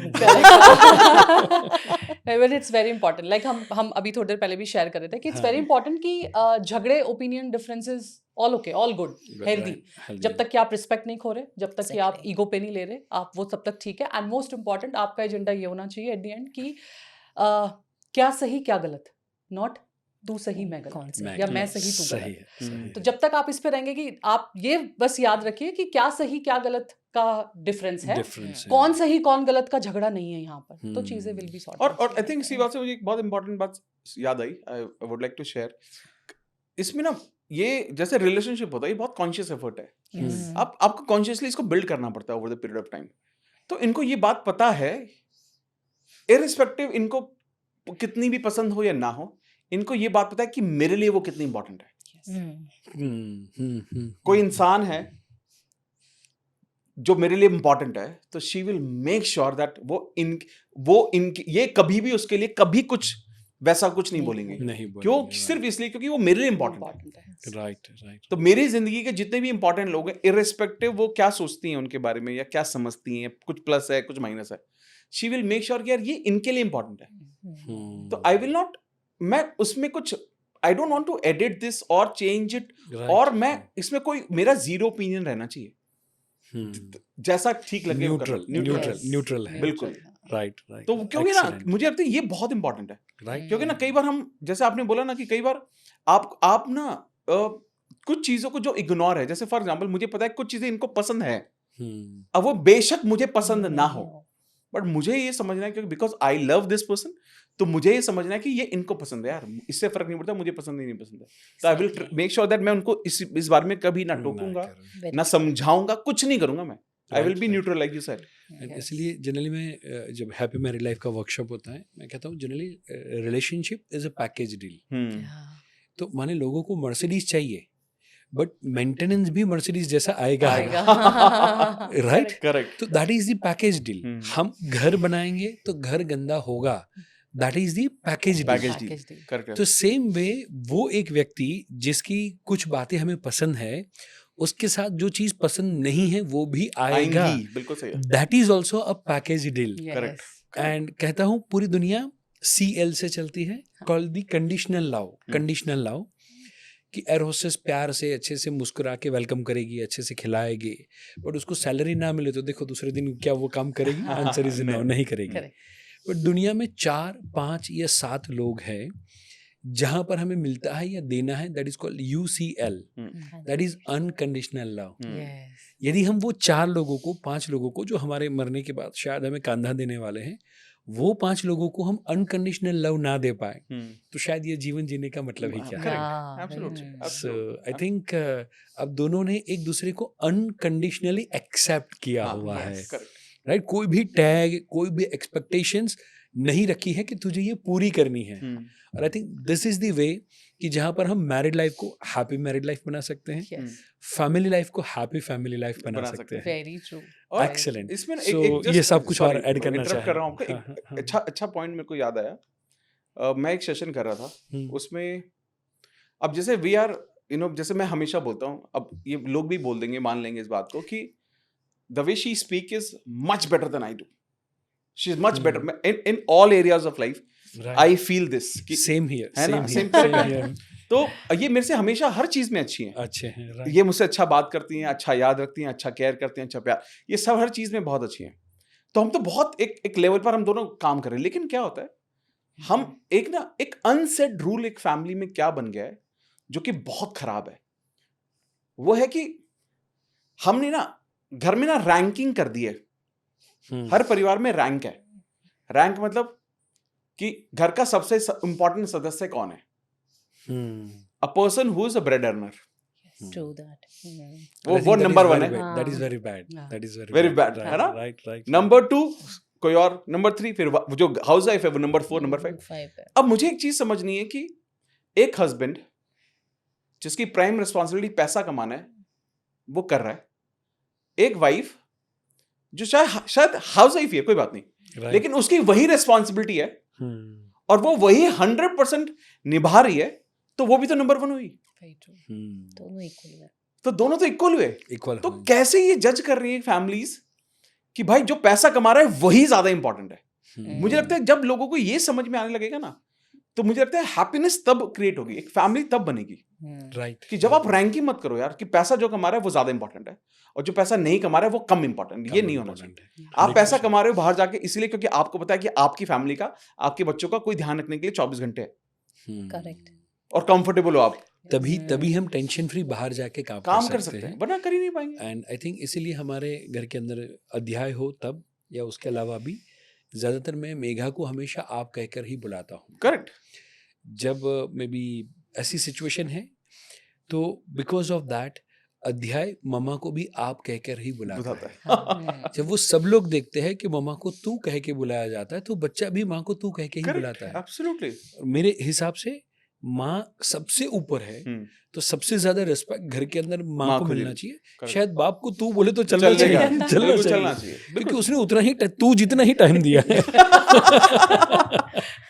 और आई थिंक ये मैंने कहा ना कि वो बच्चे वो हमें देखकर ही सीख रहे हैं ना सारी सीख चीजें। रहे हैं। अब जैसे सोचिए ना हम कि हमारे बच्चे हमारा नाम ना ले लगे, मेरे घर में इनका नाम मम्मा है, हाँ। मेरा नाम पापा है। सारे लोग जितने पॉडकास्ट देख रहे हैं सभी लोगों का भी यदि सेम है तो कमेंट करके बता सकते हैं। Yes. आई थिंक एवरीवेयर मामा पापा ही हो जाते हैं।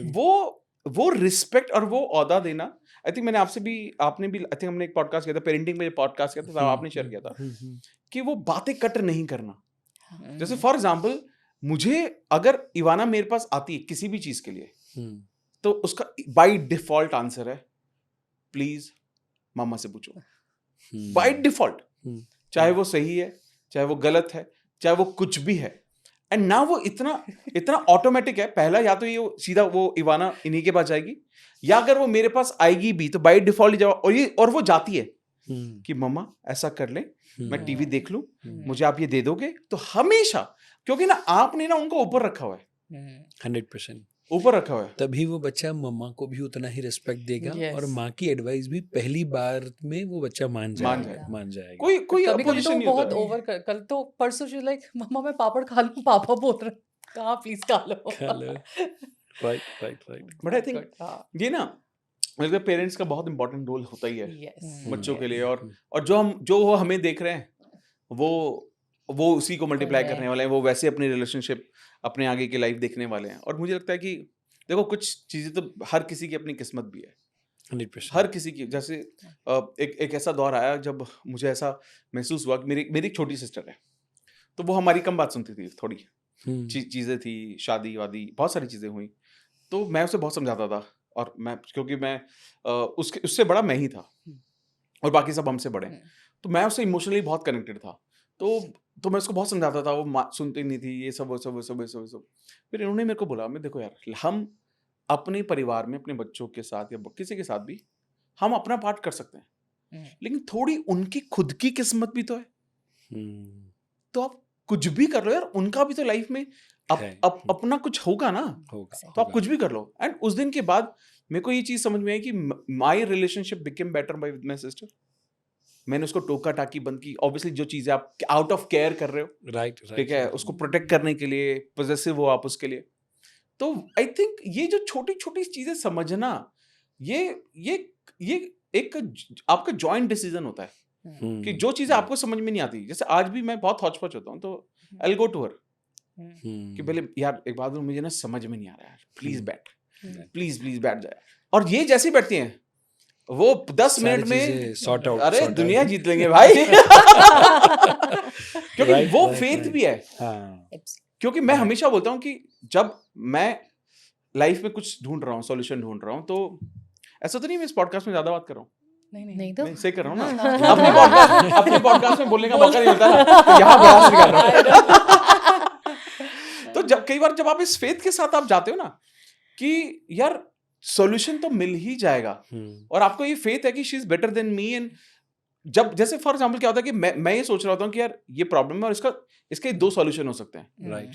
ये चौथा पांचवा सॉल्यूशन लेकर आती लेके है आती है। जो मैंने सोचा ही नहीं And, होता, 100% वो अमेजिंग। माने वो जो पार्टनर है वो अगेन एक ये है तो एक ये हाँ, साइड हाँ, है, Yes. तो वो कुछ वैसा ही पॉइंट ऑफ व्यू लेकर आएंगे। And इसीलिए आई थिंक कोई भी प्रॉब्लम को लेकर, लाइक कोई भी सिचुएशन को लेकर हम हमारे पार्टनर्स के साथ ओपन डिस्कशन करें। Very true. आई थिंक वो हमें सबसे ज़्यादा क्लैरिटी देता है। एक Correct. Third point of view हमारे साथ वो पर्टिकुलरली लेकर आता है। Yes. सो नाउ क्योंकि दोनों की सोच अलग होती है, वैसे ही 2 लोग ऊपर वाला परमात्मा मिलाता है। तो नाउ यदि पूछा जाए, मे बी एक पार्टनर ज़्यादातर ऐसा होता है कि एक रोमांटिक ज़्यादा होता है और दूसरा फाइनेंस को लेकर ज़्यादा कॉन्शियस होता है, राइट? सो आप में से कौन है जो रोमांटिक है और कौन है जो फाइनेंस वाला है? सो एल एंड एफ कौन शेयर करना चाहेंगे? ओ ये सवाल तो हमसे कभी किसी यस प्लीज। मैं बिल्कुल रोमांटिक मैं बिल्कुल भी नहीं हूँ। ठीक है, तो अब फाइनेंस एंड वो सारी चीज़ें आई थिंक आप मैनेज करते हाँ हैं। मतलब हाँ मैं Right, लड़कों right. में होता ही नहीं, थोड़ा सा पैसे मैं मैनेज करूंगा टाइप्स वाला, बट हम्म। लेकिन बट मैं मतलब थोड़ा मुझे लगता है कि ये सारी चीजें ना जो केयर है, ये सब चीजें इनको बहुत पसंद है। जैसे मैं बोलता हूँ कि देखो यार कुछ तुम्हारा बर्थडे है यार, केक मंगवा लो ना तुम ही, और मैं ये बोलता हूँ कि वरना मुझे मंगवाना पड़ेगा। तुम सरप्राइज प्लान कर लो ना मेरे लिए, वरना मुझे करना पड़ेगा। और हम दोनों को पता है, हम दोनों को सरप्राइजेस पसंद नहीं है, स्पेशली मुझे तो बिल्कुल पसंद मुझे नहीं भी जरा भी नहीं है ना। तो मेघा की बर्थडे का सरप्राइज वही वही डिसाइड करते हैं, सेम। तो मैं इनको बोलता हूँ देखो यार तुम नहीं करोगे ना तो मुझे करना पड़ेगा, और मैं तो खराब हूँ इन सब चीजों। तो वो सारी चीजें मुझे बता बता के मुझे सरप्राइज दे रही होती हैं कि तुम्हें एक्टिंग ऐसे करनी कि तुम्हें पता ही नहीं था। तो I think she is good at managing everything. So कह सकते हैं एफ एंड आर हाँ उस तरीके से FNR, लेकिन FNR भी और प्लस बट मैं अपनी जो डिसीजंस लेता हूँ ना, ऐसा मैं इनको इन्वॉल्व रखता हूँ हर डिसीजन में, चाहे फाइनेंशियल डिसीजंस हो चाहे कुछ हो। मतलब ऐसा कुछ नहीं मैं करूंगा कि जो she is not aware of it, and she has 100% control over all the finances. वो मैं बहुत ट्रांसपेरेंट रहता है, वो मतलब क्लैरिटी रहती है। Every month there is a complete transparency of money, which account क्या है क्या नहीं है, पूरा क्लैरिटी रहती सो है। आपका एफ वाला part strong strong. yes and I think it's very important also बहुत सारी फीमेल्स को शिकायत होती है कि हस्बैंड्स इन्वॉल्व नहीं करते फाइनेंसेस में, या पता उनको ही लगता है नहीं वी आर होता। Not capable of. I can agree कि फाइनेंस जैसे टॉपिक की तरफ उनका जो रुझान है वो कम हो सकता है, आई कंप्लीटली अग्री, बट आप उनको इन्वॉल्व करके तो देखो। उल्टा है, हमारे केस में उल्टा है। बट बहुत केसेस में ऐसा होता है, Of course, majority of cases में वही होता मेजॉरिटी है। ऑफ केसेस में ऐसा होता है। अगर आपके केस में ऐसा है तो ये तो Yeah. बहुत ब्यूटीफुल चीज है, बट मेरा बस ये सजेशन है या ये रिक्वेस्ट है कि आप अपने पार्टनर को इन्वॉल्व करके देखिए, एक बार कोशिश तो करके देखिए। हो सकता है उनको बहुत वो कैलकुलेशन समझ में ना आए या उनको बहुत ज्यादा उसमें इंटरेस्ट ना आए, बट आप उनको इन्वॉल्व रखिए। हाँ, ये आप बहुत हर जरूरी है। डिसीजन उनसे पूछ के बता के के करें, लीजिए, उन्हें right, बताइए right. ये है, हम यहाँ ऐसा कर रहे हैं, तो विच इज फाइन। अब वो या तो ये बोलेंगी मैं सीख लूंगी, या वो बोलेंगी ठीक है, दे आर हैप्पी कि आपने उन्हें इन्वॉल्व किया। एटलीस्ट उनका Involve किया। इंटेंशन सही होगा। सही हाँ, होगा। सही होगा। Very and true. इंटेंशन के साथ दूसरा बहुत पावरफुल चीज जो फीमेल्स में होती है, दैट इज Intention. इंट्यूशन। हाँ, seriously. So maybe शायद she is not aware or she is not educated, but maybe शायद उसका experience नहीं है, Yes. but जो फीमेल है उनका इंट्यूशन पावर उतना स्ट्रांग है Very true. कि उनको ट्यूशन की जरूरत नहीं है, सच में। इनसे ही ट्यूशन Wow. मिला Tuition हुआ मिल है जाता है। For the Absolutely. Safety, for the security, Yes. And उनको पता है कि कौन सही कौन गलत, क्या अच्छा होगा क्या बुरा होगा। Very true. एंड इसीलिए मुझे लगता है हर हस्बैंड को फाइनेंस के अंदर डेफिनेटली इन्वॉल्व करना ही चाहिए। Very true. सो नाउ दूसरा एक डिफरेंस होता है ज़्यादातर केस में कि बच्चे को लेकर एक स्ट्रिक होता है और एक पेरेंट होता है जो लीनियंट होता है। Good cop, bad cop. Yes, so आप में से कौन है जो एस है और कौन है जो एल है? मैं I तो am the bad cop. Mothers. Bad मतलब cop. बैड कॉप नहीं, she is not a bad cop. So जिस तरीके से अपनी बात हुई कि एक फाइनेंस और एक रोमांस को लेकर पावरफुल होता है, सो नाउ दूसरा एक होता है, एक पेरेंट होता है जो स्ट्रिक होता है और एक पेरेंट होता है जो लीनियंट होता है। सो आप में से कौन एल है और आप में से कौन एस है? स्ट्रिक्ट तो नहीं बोलूंगा मैं, बट मैं तो हाँ ही बोलता हूँ हर चीज को। तो अब lenient है, अब मैं थोड़ा लीनियंट हूँ, lenient and she is the one who जो रूल्स रूल्स बनाती हैं कि ये ऐसे होना चाहिए, वो ऐसा होना चाहिए। अब एक्चुअली क्या है, जब रूल्स ये बनाती है तो वो बाय डिफॉल्ट मुझे भी फॉलो करने पड़ते हैं। मैं तो ऑलरेडी रूल फॉलो करता ही हूँ ना इनके। तो इवाना के लिए वो फॉलो करना आसान हो जाता है, और मुझे लगता है ये कॉम्बिनेशन बहुत इंपॉर्टेंट है। और कई बार इसको फिक्स ना भी करो तो भी अच्छा है। कई बार मैं ये देखता हूँ कि फैमिली में ना वो फिक्स कर देता है कि ये वो है, स्ट्रिक्ट है, ये थोड़े लीनियंट होने वाले हैं। उसकी वजह से क्या होता है, जो स्ट्रिक्ट होते हैं उनसे ना एक गैप क्रिएट हो जाता है बच्चों का। रादर बैलेंस इट, कुछ चीजें इनको करने देते हैं, कुछ चीजें मैं करता हूँ, Right. और वो जब बैलेंस बनेगा तो वो इमोशनल कनेक्शन ना वो थोड़ा सा हमेशा बना रहेगा। I think Excellent. That Excellent. Thing is a better thing. So now कई बार ऐसा भी होता है कि मम्मी पापा के द्वारा बच्चों को नेगेटिव अफर्मेशंस मिलते हैं कि तू नहीं पढ़ेगा तो कुछ नहीं कर पाएगा, सोएगा नहीं तो कुछ ये हो जाएगा, खाएगा नहीं तो ये होगा, पढ़ेगा नहीं तो हॉस्टल में डाल देंगे। सुनाओ, क्योंकि आप ऑलरेडी मैनिफेस्टेशन के ऊपर, रिलेशनशिप के ऊपर इतने सालों से काम कर रहे हैं, दो चीज़ आपसे जानना चाहूँगा कि नेगेटिव अफर्मेशंस स्पेसिफिकली जब हम बच्चों को देते हैं तो उसका क्या साइड इफ़ेक्ट हो सकता है, एंड नंबर टू, क्या एज अ मदर फादर हमें हमारे बच्चे को कोई ऐसे अफर्मेशंस हैं जो उसको रोज़ सुनाने चाहिए? ओके, जैसे अगर एफर्मेशंस की हम बात करें तो जैसे आपने बोला कि नेगेटिव एफर्मेशंस का भी फर्क पड़ता है, सो आई बिलीव उतना ही फर्क पड़ता है जितना दुआ और बद्दुआ का पड़ता है। I strongly believe in that. तो अगर आप अपने बच्चे को ये बोल रहे हो तू लाइफ में कुछ नहीं करेगा, तेरे से कुछ नहीं होगा, तुम ये नहीं कर सकते हो, तुम वो नहीं कर सकते हो, ठीक है, और तुमसे शादी कौन करेगा, मतलब ये सारी चीज़ें अगर हम उनसे बोलते हैं, या लाइफ में तुम्हारा कोई करियर नहीं बनेगा, तुम रिक्शा चलाओगे, तुम ये करोगे, वो करोगे, ये सब हम चीज़ें जो बोलते हैं, तो हम कहीं ना कहीं उन्हें वो ब्लेसिंग्स जो है वो तो नहीं दे रहे, ये तो फैक्ट है। और बच्चा फिर कहीं ना कहीं वैसा ही बन जाएगा, या अगर उसने अपनी स्किल्स को स्ट्रॉन्ग करके आगे फ्यूचर में उसने MBA कर लिया, ग्रेजुएट कर लिया, जैसे आई वाज शेयरिंग कि ऑस्कर में जाके अगर स्पीच भी दे दी ना, तो जब वो स्टेज पे जाएगा ना तो बैक ऑफ द माइंड उसको वही वॉइसेस सुनाई दे रही होंगी जो उसने बचपन में सुनी थी, क्योंकि सबकॉन्शियस माइंड में उसके वो सेट हो गई। तो हमें ये समझना है कि आप अपने बच्चे को दुआ दे रहे हो या बद्दुआ दे रहे हो, ये बिल्कुल वैसे ही काम करती है। तो आज आप इस चीज़ को अगर समझ ले पेरेंट्स तो बहुत अच्छा है। एफर्मेशंस जो बच्चे बोल सकते हैं वो आप कोई भी बना सकते हो जो आप चाहते हो। सो जैसे इवाना जब स्कूल जाती है तो इवाना जब रेडी होके घर से निकलती है तो हम रास्ते में, लिफ्ट में सब हम एफर्मेशंस ही बोलते हुए जाते हैं। तो she is like, I am strong, I am beautiful, I am smart, I am healthy, thank you God, ये करते हुए हम स्कूल जाते हैं। Excellent. तो ऐसी कोई भी एफर्मेशंस आप 5 एफर्मेशन 10 एफर्मेशंस बना सकते हैं जो रोज आप अपने बच्चे के साथ बोलिए और उसको प्रैक्टिस कराइए। It's very important. और इसका कोई स्पेसिफिक टाइम होना चाहिए या दिन में एक टाइम हम फिक्स कर ले, कोई भी टाइम में दे सकते हैं? किसी भी टाइम में जब आपको कंफर्टेबल है। जैसे हमने कहा ना कि बच्चे के साथ टाइम मिलना अपॉर्चुनिटी होती है, तो हमें पास वो टाइम होता है कि जब हम उसको छोड़ने जा रहे हैं, हाथ पकड़ के मस्ती मारते हुए जब हम स्कूल छोड़ने जा रहे हैं, तो वो भी एक अपॉर्चुनिटी है कि हम क्या बात उससे शेयर करते हुए जा रहे हैं। तो आप कभी भी कीजिए, अगर ये अपॉर्चुनिटी आपको उसको खाना खाते वक्त मिल रही है तो आप उस टाइम कर लीजिए। ये अपॉर्चुनिटी अगर आपको सोते वक्त मिल रही है कि thank you God, thank you so much for the food, thank you so much for beautiful teachers, parents, ऐसे करके जब भी आपको अपॉर्चुनिटी मिले आप ये कर सकते हैं। और adding to what Aditya said, हमें कई बार लगता है ना कि अफर्मेशंस ये हैं जो जैसे आई एम अफर्मेशन है, हमें जो कुछ चाहिए।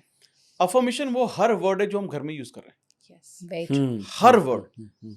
तो we need to be very very very conscious कि हम बच्चे के सामने किस तरह की बातचीत कर रहे हैं। फॉर एग्जाम्पल, अगर कोई बच्चा स्कूल से आया और पेरेंट्स आपस में बात कर रहे हैं, अरे इनके स्कूल में ना कुछ भी चलता रहता है यार, ये क्या इतने बड़े बड़े प्रोजेक्ट दे देते हैं, बच्चा कर ही नहीं सकता तो ये क्यों करवा रहे हैं, कितना पैसा लेते हैं, क्या इनके टीचर ना बिल्कुल दिमाग ही। जब सोचो बच्चा जब ये सब सुन रहा है सबकॉन्शियस माइंड में, आपको थोड़े ही दिन बाद वो क्या बोलने लगता है बच्चा, मम्मा मुझे स्कूल जाने का मन नहीं करता, मम्मा मुझे अच्छा नहीं लग रहा, आज मेरा मन। वही बच्चे कर रहे हैं ये सब, क्योंकि आपको पता नहीं है कि आप उसे क्या फीड कर रहे हो। वो सीड डाल दिया आपने। आप आज के टाइम में देखो, लोग बोलते हैं जैसे अरे वो तुम्हारे चाचा जी हैं ना, उन्होंने ऐसा कर दिया हमारे घर में। अब आप जब ये बात कर रहे हो आज के टाइम में, आप देखिए हमारी एज तो चलो ठीक है, हमसे आगे वाली एज, क्या ये अपने रिलेटिव्स के यहाँ जाएंगे? शायद नहीं जाएंगे। ठीक है, आई थिंक उसका root are the parents only, कि जिन्होंने उनके पीछे बैक बाइटिंग किया हुआ है।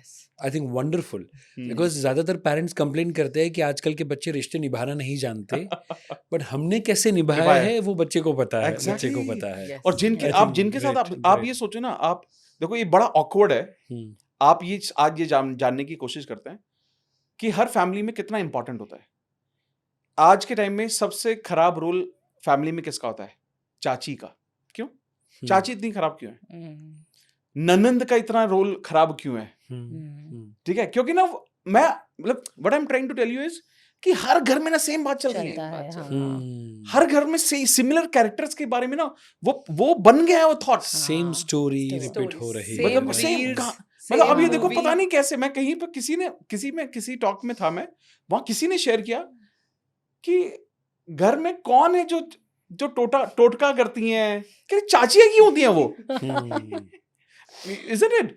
और मतलब क्यों जो प्लानिंग कर रहा है वो चाची है, ताई जी नहीं है वो, क्यों? कभी भी कई बार ना हम अनकॉन्शियसली जो ये फैमिली में ये बिल्ड करते जा रहे हैं, और वो मानते हैं बहुत सारी चीजें सच होंगी, बट आप मत बिल्ड करो पर ना। वो सभी के लिए सच नहीं नहीं हो है, सकता सच है। नहीं है, Right. 100%। और वो बाय डिफॉल्ट बच्चे को क्या लगता है कि यार ये तो सब कुछ कि यार ये तो Right. आप ही बोलते थे पहले कुछ और बोल रहे, अब वो बयान नहीं कर पा रहे, लेकिन उनका धीरे धीरे फैमिली में इंटरेस्ट इस सब चीजों में क्यों खराब हो रहा है। ऑल्सो आप ये देखोगे कि आई डोंट नो मुझे ये बोलना चाहिए नहीं बोलना चाहिए कि बच्चे जो घर में होते हैं they are very comfortable at nani side,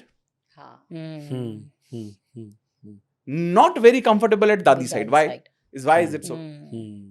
तो यानी कि ये दोनों का बहुत इंपॉर्टेंट रोल है, बराबर है, बहुत इंपॉर्टेंट रोल है कि right. आप इसको पूरा कैसे बैलेंस कर रहे हो, आप पूरा का पूरा। 100%। और मुझे लगता है कि दोनों का, हस्बैंड वाइफ दोनों का म्यूचुअल डिसीजन होना चाहिए कि यार ये डिफरेंस क्रिएट नहीं होना चाहिए, क्योंकि कई ये सिमिलर पैटर्न्स बिल्ड होते रहेंगे। बच्चे जो आज लोग बोलते हैं कि बच्चे फैमिली न्यूक्लियर फैमिली, हम न्यूक्लियर फैमिली में रह रहे हैं, जॉइंट फैमिलीज खत्म होती जा रही हैं, फिर लोग शादियां भी नहीं कर रहे, लिव इन में रह रहे हैं, फिर लिव इन बंद हो जाएगा, अब तो बच्चे शादी भी नहीं करना चाह रहे, फॉरगेट रिलेशनशिप भी नहीं चाह रहे हैं, नहीं चाहते, नहीं मतलब वो तो ये छोड़ो कि पसंद भी वो कमिटमेंट नहीं नहीं, चाहते, कमिटमेंट नहीं चाहते। क्यों? क्योंकि वो कहीं ना कहीं उसके सीड्स हमने उनके सामने बोए, ठीक है। अब जैसे कई बार होता है कि कोई हमसे बात कर रहा है कि यार उनका ना इस तरह का डिवोर्स हो गया, ये हो गया, और घर में छोटे होते हैं, मैं इनके सामने मत लो ये सब चीजें, उनको सब पता नहीं होना चाहिए कि शादी के बाद लाइफ में प्रॉब्लम होती है, डिवोर्स हो जाते हैं, झगड़े होते हैं, मेरे को ये इनके बच्चों तक तो जाने नहीं चाहिए। तो अगर आज पेरेंट्स कॉन्शियस हो जाएं कि वो क्या बात कर रहे हैं, क्योंकि वो सीड है, बहुत ज़्यादा ब्यूटीफुल तरीके से बच्चे की परवरिश हो सकती है। और आई थिंक एक चीज़ जो मैं हमेशा कहता हूँ कपल्स, कि कई बार मे बी अननोइंगली शायद ऊंची आवाज़ में बात हो गई, कई बार शायद तू में आए आर्गुमेंट हो गई, तो उसके बाद में वो चीज़ को लंबी ना खींचते हुए हम दोनों एक दूसरे का हाथ पकड़ते हुए बच्चे के पास जाए, और कहे कि देखो बेटा, आप भाई बहन के बीच में भी तू में होती है ना, बट क्या आप उसको प्यार करते हो? बोले हाँ। क्या बहन आपको प्यार करती है? बोले हाँ। वैसे ही मम्मी पापा के बीच में तू में हो गई थी, बट नाउ देखो वी आर वन। एंड जब हमने इनके इस तरीके से बच्चे के सामने, हम टीम वर्क है, बट कभी कुछ हो गया था, but now we are one, वो सेफ्टी फील करवाना, I think that is very much important. And जब आपने बीच में बताया था दादी और समथिंग, तो मुझे लगता है सासू माँ और ढेर सारे रिलेशनशिप को लेकर हमने सारे एस्पेक्ट्स आई थिंक मुझे लगता है कवर किया। पेरेंटिंग हो सकते हैं, हस्बैंड वाइफ रिलेशनशिप, फ्रेंडशिप, सारी चीज़ें कवर कर ली है।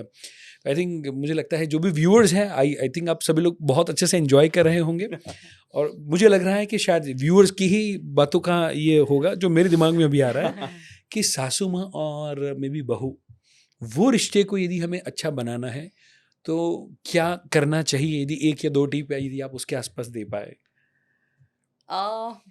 जैसे मैंने पहले शेयर किया कि इसमें जो आफ्टर मैरिज जब एक बहू का और सासू माँ का जो रिलेशनशिप होता है, इसमें जो सबसे इम्पॉर्टेंट रोल है दैट इज हस्बैंड का, आपके पार्टनर का, क्योंकि उन्हें वो ब्रिज बनाना है, डेली बनाना है, डेली उस ब्रिज को थोड़ा थोड़ा बुनना है, थोड़ा थोड़ा सीमेंट लगाना है, तो वो पक्का होता चला जाएगा।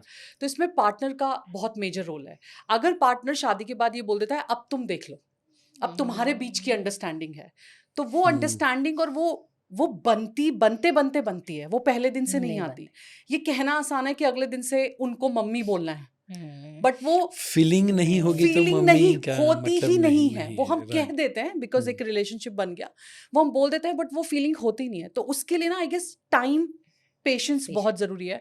और ये दोनों को समझना है, चाहे वो बहू हो चाहे वो मदर इन लॉ हो, ये दोनों को समझना बहुत जरूरी है कि टाइम लगेगा, पेशेंटली इसको हम ब्यूटीफुल बना सकते हैं, rather than expecting from the very next day कि इसे पता होना चाहिए हमारे यहाँ 5 सब्जी बनती है तो इसे 5 ही बनानी है। इसे पता होना चाहिए हमारे यहाँ सुबह 5 बजे उठते हैं, उसने जिंदगी में कभी 5 बजे उठी नहीं है वो अपने घर में। नहीं उठी तो ये जो एक्सपेक्टेशन है ना, ये घर संभाल लेगी, ठीक है। या लेट्स से कोई झगड़ा हो गया, हस्बैंड का क्या रोल है कि कोई बात, लेट्स से अब हस्बैंड का सैंडविच बनता है, ये फैक्ट है आफ्टर मैरिज, तो वाइफ भी आके हस्बैंड को सुना रही है, मदर इन लॉ भी हस्बैंड को बोल रही है, तो हस्बैंड नीड टू अंडरस्टैंड कि कौन सी बात वहां तक पहुंचानी है और कौन सी अपने तक रख लेनी है, राइट। ये बहुत आई इंपॉर्टेंट है, थिंक सबसे इम्पोर्टेंट सबसे इम्पोर्टेंट वाइफ की कौन सी बात खुद तक रख लेनी है और कौन सी है जो थोड़ी सी मोल्ड करके मम्मा को बता सकते हो। तो ये आई गेस बहुत इंपॉर्टेंट है। और सबसे ज्यादा इंपॉर्टेंट है टाइम देना। अगर आपने टाइम नहीं दिया, आप ये सोच रहे हो कि जिस इंसान ने 25 साल अपने घर में बिताए हैं और वो अगले दिन से आके आपके वैल्यूज और आपका सब कुछ, आपका किचन का क्या रिचुअल्स हैं, आपके मंदिर के क्या रिचुअल्स हैं, वो सब फॉलो करे, तो इट विल बी डिफिकल्ट। तो उसको आप वो ओपन स्पेस दीजिए, घर का हिस्सा बनाइए, घर के हिस्सों में इन्वॉल्व कीजिए, डिसीजंस में इन्वॉल्व कीजिए। It should not be like कि पूरा परिवार एक इवेंट डिस्कस कर रहा है और बहू सिर्फ किचन में खाना बना रही है। उसको खाना रोक के बुलाओ कि ये डिस्कशन हो रहा है, this is the important topic और हमें आपकी जरूरत है बिकॉज आप परिवार का हिस्सा हो। तो उसे हिस्सा समझ के आप इन्वॉल्व कीजिए हर चीज में, रादर देन कि वो हाउस वाइफ है और घर का खाना बना रही है तो वहां छोड़ो।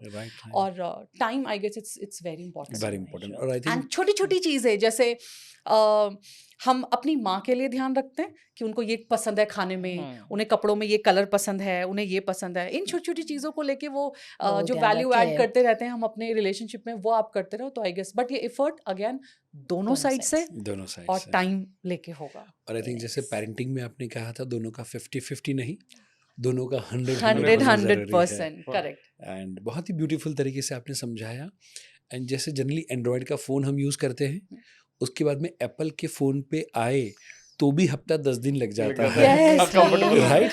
तो जब पूरा 20-25 साल जहाँ पर जिए हैं वहाँ से जब नए घर में आए तो मुझे लगता है सासू माँ या बाकी के जो फैमिली मेम्बर्स हैं वो भी ऐसा सोचे कि वो अपना पूरा सिस्टम चेंज कर रही है। तो शायद हफ्ता 2 हफ्ता या किसी को महीने का समय जाता है तो वहाँ पर टॉन्ट ना लगाए, पेशेंटली यदि बहू को टाइम दिया जाए तो मुझे लगता है जो फैमिली लाइफ है वो हैप्पी फैमिली लाइफ हो सकती है। Very true. Rather than sarcasm देने के या टोंट मारने के, आप उसको जैसे हम कम्युनिकेशन की बात करते हैं ना कपल्स में कि ओपन कम्युनिकेशन होना चाहिए, आप वो भी ओपनली कि बेटा हमारे यहाँ ऐसा होता है या ऐसा कर लो तो सबको अच्छा लगेगा। और ये तरीका है, ये भी तरीका है। हाँ, ये मतलब जैसे अभी आधे ने बोला कि बेटा देखो हमारे यहाँ ना ऐसा होता है, एक तो ये बेटा हमारे यहाँ ना ऐसा होता है, ये बहुत फर्क है। हाँ, सेम वर्ड्स और तरीकों में ना, सिर्फ वो बातें सेम है, बस आप अगर कहने का तरीका उसको समझ लेंगे तो वो बहुत बहुत इंपॉर्टेंट है। और वो जो हस्बैंड रोल प्ले करते हैं ब्रिज का, वो तो इम्पोर्टेंट है ही है। और ये एक्सपेक्टेशन, वो कहते हैं ना, किसी ने बहुत अच्छी बात बोली थी कि आप अपनी बहू के साथ वैसा ही बिहेव कीजिए जैसा आप चाहते हैं आपकी बेटी के साथ ससुराल में हो। तो ये बहुत इंपॉर्टेंट है। लेकिन यहाँ क्या होता है, मैंने बहुत सारी फैमिलीज में ऐसा देखा है कि अगर दामाद बेटी की हेल्प कर रहा है किचन में तो वो बहुत अच्छा दामाद है, बट अगर बहू के साथ मेरा बेटा किचन में है तो हमारे यहाँ ये नहीं होगा। हाँ, ये हमने सुना है ना, ये हमने सुना, हमने अपनी फैमिली में देखा, फैमिलीज में देखा। तो ये बहुत वो है, कॉन्फ्लिक्ट है। तो ये हमें समझने की जरूरत है कि अगर जैसा हम चाहते हैं कि हमारी बेटी को जैसा प्रिंसेस ट्रीटमेंट मिले, उसकी मदर इन लॉ उसको बहुत प्यार करे, हस्बैंड बहुत अच्छे से रखे, वैसे सेम हम हो जाए। हाँ, वैसे सेम हम हो जाए तो शायद चीजें बहुत अच्छे से सॉल्व हो जाए। एक्सीलेंट। तो आई थिंक टॉन्ट कम करें और टाइम ज्यादा दें, सिखाए ना, बच्चा है वो भी दूसरे का बच्चा यार, आपके घर में आ रहा है वो, आप सिखाओ उसको ना, सिखाओ, ट्रेनिंग दो, प्रॉपर समझेगा। अगेन ये प्यार है सब, आपका थॉट है अगर कि हमें इस प्यार में एक नया हिस्सेदार आ गया है, अब इस प्यार को और बढ़ाना है तो आप ना उसी तरीके से सारी चीजें करोगे। एंड इसीलिए बहू को लेकर गुजराती में शब्द है कॉल्ड पुत्र वधू। सो जो पुत्र से भी वधू माने ज्यादा है, उसको बहू कहते हैं, राइट। सो गुजराती में ये बहुत ही पावरफुल शब्द है। मुझे लगता है वो शब्द का मीनिंग यदि समझ लें तो जो सास बहू के जो झगड़े तू में आर्गुमेंट है वो सारी की सारी चीजें सॉल्व हो सकती हैं। और हम ये समझ जाए ना कि वो भी माँ है ना? तो जैसे अपनी माँ को करते हो ना, मान जाओ ना प्लीज, सुन लो, ऐसे करके मना के देख देखोगे लो। तो वो कब तक नहीं पिघलेंगे या कब तक नहीं। आई रिमेम्बर कि शादी मेरी हुई तो जैसे बहुत सारी हमारे कुछ डिफरेंसेस हो गए, फिर खैर शादी हुई, धीरे धीरे चीज़ें ठीक हुई, नॉर्मल हुई। I remember very first day they were like कि हमारे घर में घूंघट, पल्ला बलो, घूंघट बलो। करते हैं, एंड आई वाज लाइक नहीं होगा मुझसे, मतलब बहुत डिफिकल्ट है। तो it was really difficult for me. अब मैंने वो रखा, अब वो उतरे जाए बार बार, वो मैनेज ही नहीं हो रहा, प्लस मुझे वो अंदर से हो रहा कि मैं ये हुई Not नहीं, for this. तो मैं अगर ये बनने की कोशिश भी करूंगी तो I will be fake, rather than मैं अपनी एक बात रखने की कोशिश करती हूँ, क्या पता शायद हो जाए। सो आई रिमेम्बर कि मुझे लगा अच्छा सासू माँ, जैसे बच्चे होते हैं ना कि पापा के थ्रू जाएं या मम्मा के थ्रू जाएं, कौन पहले मानेगा। तो आई थॉट सासू माँ के थ्रू थोड़ा रुकते, फादर इन लॉ के थ्रू जाती हूँ, शायद वो मेरी बात समझ जाए। So I remember I sat with my father in law and I told him कि पापा सुनो ना, मम्मा ने तो बोल दिया है कि पल्ला करते हैं, बट मुझसे तो नहीं होगा, मैं हुई नहीं ऐसी, मुझसे होगा ही नहीं, मैं नहीं कर पाऊंगी, आप बताओ क्या करना है। देन ही वाज साइलेंट, एक मिनट के लिए वैसे चुप बैठे, फिर कह रहे अच्छा ठीक है, एक काम करना, जब आओ ना, जब फैमिली में आओ, तो एक गली से हम होते हुए आते हैं, एक कॉलोनी से हम होते हुए आते हैं, वहां रख लेना कि जब आओ एंटर करो तो लोग बोले नारायण सिंह की बहू आ रही है। मैंने कहा ठीक है, ये हो जाएगा। So this happened. तो उसी दिन उन्होंने मुझे अलाउ कर दिया कि नहीं पॉसिबल है। तो मैंने अपने तरीके से बात उन्हें बोली और उन्होंने उतने ही प्यार से मेरी बात वो एक्सेप्ट कर ली। देन धीरे धीरे फिर वो सूट से जीन्स पे मैं आ गई, जीन्स टॉप पे मैं आ गई, धीरे धीरे then everything happened. So I think family में कौन सॉफ्ट कॉर्नर है उसको ढूंढना इज मोर इम्पोर्टेंट। टीम बनाओ ना, सबको जीतना है, लेकिन हाँ, सबको जीतना दो है। टीम नहीं बनानी, धीरे धीरे धीरे उस वहाँ टीम में से- एक टीम बननी चाहिए। सो वहां से हम शुरुआत करें हाँ। और फिर धीरे धीरे घुल मिल जाए, आई थिंक ज्यादा अच्छा अरे रहेगा। प्यार है, मतलब प्यार इट्स प्योर लव। लोगों को ये समझना है, प्यार क्रिएट करो और मल्टीप्लाई करो। मल्टीप्लाई करो। एक्सीलेंट। सो बहुत ही अच्छा लगा अब दोनों से बात करते हुए। सो यस दोस्तों, आई होप कि आपने ये पॉडकास्ट को एंजॉय किया होगा। आने वाले समय में कौन से गेस्ट को अब देखना चाहते हैं, मैं चाहूँगा कि अब वो आप कमेंट करके बता पाएंगे। एंड आज की पूरी पॉडकास्ट से आपका बिगेस्ट टेक अवे क्या रहा, बिगेस्ट लर्निंग मोमेंट क्या रहा, मैं चाहूँगा कि वो भी कमेंट करके मुझे बताएं। एंड आपके जो भी क्वेश्चंस होंगे, मैं चाहूँगा वो भी यदि आप कमेंट करके बताएंगे तो दोनों को हम में भी शायद फिर से बुलाए एंड वो जो सारे प्रश्न आपके आते हैं उसके ऊपर हम ढेर सारी गुफ्तगू करेंगे, बातचीत करेंगे। सो फैमिली की बात फैमिली के साथ, और यही हैप्पी फैमिली पॉडकास्ट के लिए आपके आने के लिए तहे दिल से थैंक यू कहना चाहता हूँ। Thank you so much, Thank you thank you very so much. Much, I really enjoyed, thank you so much.